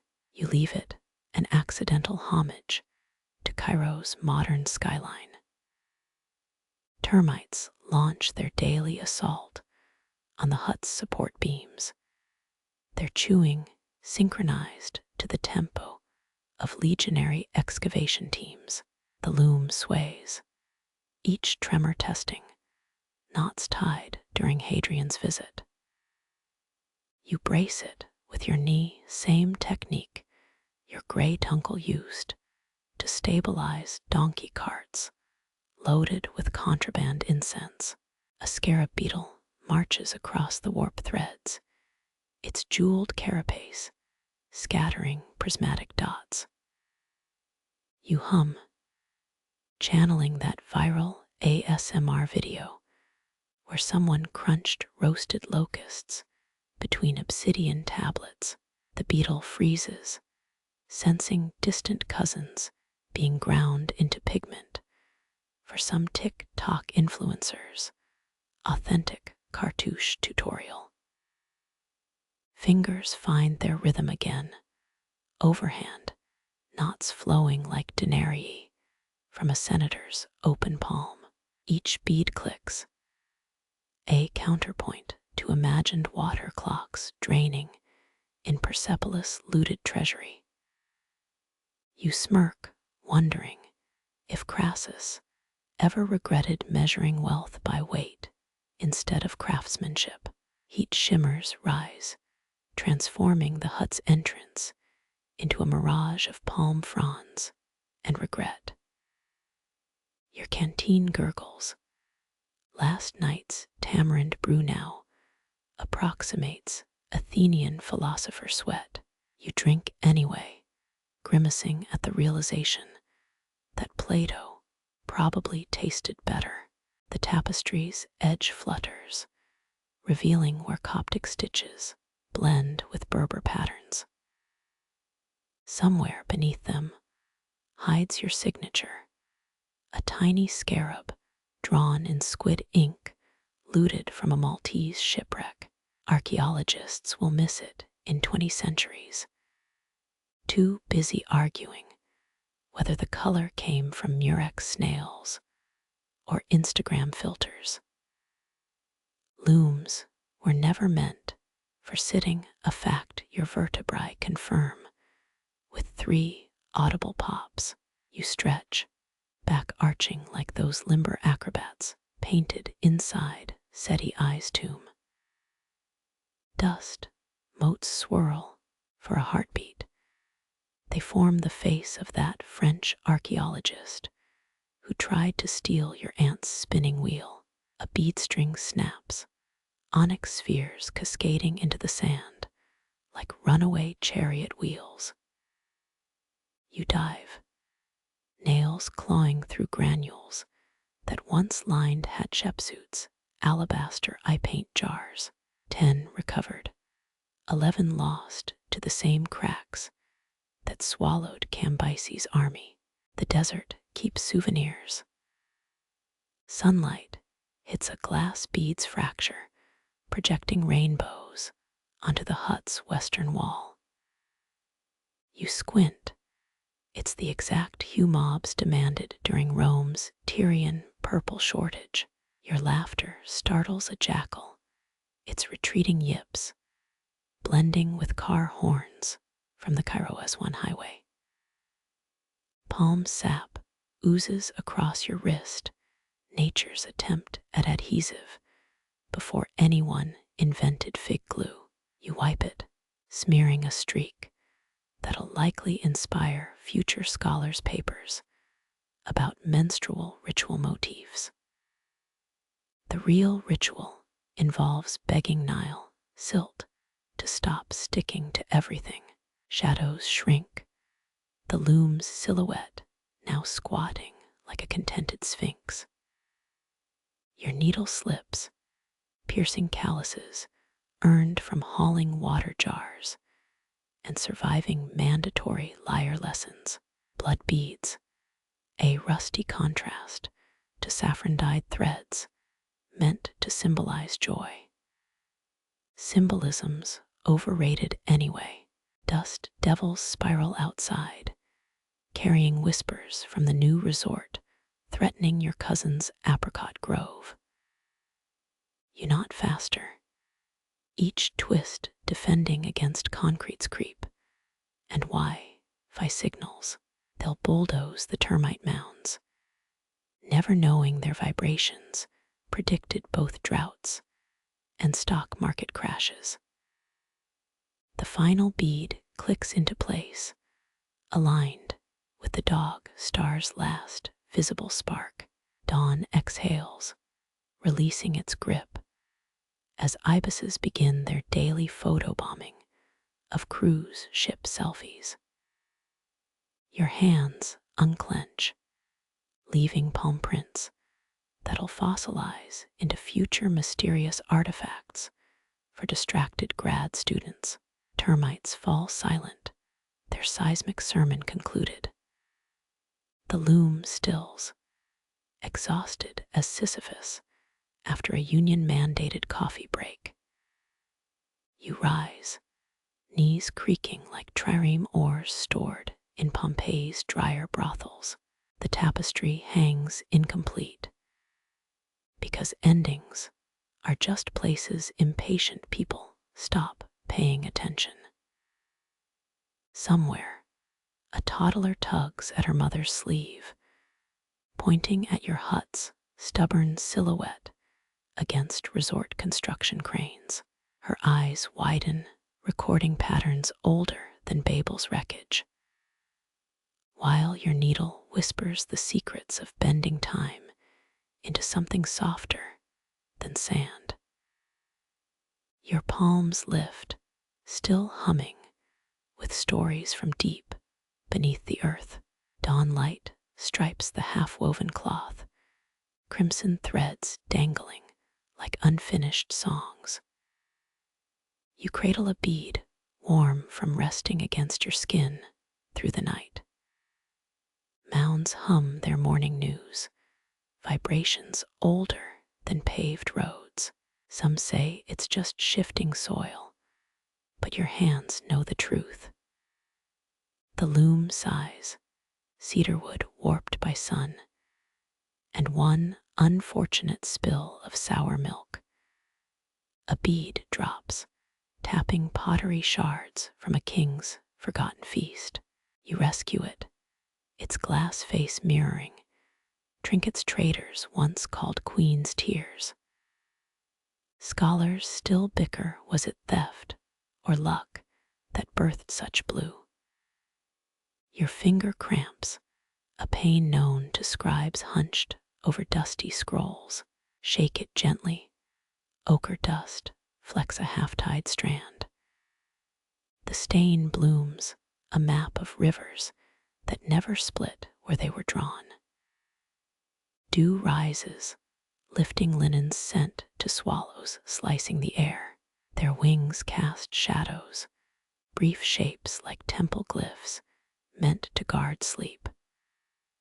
One bead winks, a soda tab slipped into your work by small, mischievous hands. You let it stay, a glint of now among them. Termites gnaw rhythm matching dig teams far off in the dunes. The loom trembles, each sway testing knots older than empire. Steady it with your knee, a trick passed down with smugglers' tales. A scarab trudges across threads, its shell scattering rainbows. You hum the tune from that video of crunching locusts on stone. It pauses, sensing kin turned to paint for curious screens. Fingers move again, knots flowing like coins from a generous fist. Beads click, counting time against imagined water clocks. You grin, wealth was never just weight, was it? Heat blurs the door, a mirage of palms and half-remembered choices. Your canteen sloshes, last night's brew now bitter as old debates. You sip, wincing at the ghost of philosophers' dusty tongues. The cloth flutters, Coptic knots dancing with Berber waves. Hidden beneath your mark, a scarab in pirate's ink. Future eyes will hunt for murex purple, missing the squid's truth. Looms ache spines, yours groans 3 times as you stretch. Arch your back, like acrobats frozen on tomb walls. Dust swirls, shaping the face of that man who craved your aunt's tools. Beads scatter, onyx marbles, fleeing into the sand. You reach, digging through grains that once held queen's coal. 10 found, 11 swallowed by cracks that took armies. The desert hordes. Light fractures through glass, painting rainbows where termites drill. You blink, that purple's hue from Rome's desperate markets. Laughter spills, startling a jackal into blending barks with highway drones. Sap sticks your arm, nature's old glue before recipes existed. Wipe it, leaving streaks scholars will dissect as moonblood art. Truth. Nile mud clings, no ritual needed. Shadows crouch, the loom now a dozing cat. The needle slips, pricking skin toughened by water jars and forced music. Blood wells, a dull red against threads dyed for happiness. Symbols lie. Dust twisters spin, carrying word of cranes near your cousin's trees. Knot tighter, defending against concrete and invisible waves. They'll crush the mounds, never hearing their rumble foretold futures. The last bead settles, aligned with serious fading wink. Dawn softens, ibis wings, photobombing tourist snaps, hands open, leaving prints that'll puzzle thesis writers someday. Termites hush, their sermon done. The loom sleeps, weary as that mythic rock pusher. You stand, knees crackling like old ship oars. The cloth hangs undone, because closure's a myth for the rushed. Somewhere, a child tugs her mother's shirt, pointing at your hut stubborn in the crane's shadow. Her gaze holds patterns older than shattered towers, while your needle breathes time into something gentle, softer than dunes, quieter than forgotten names.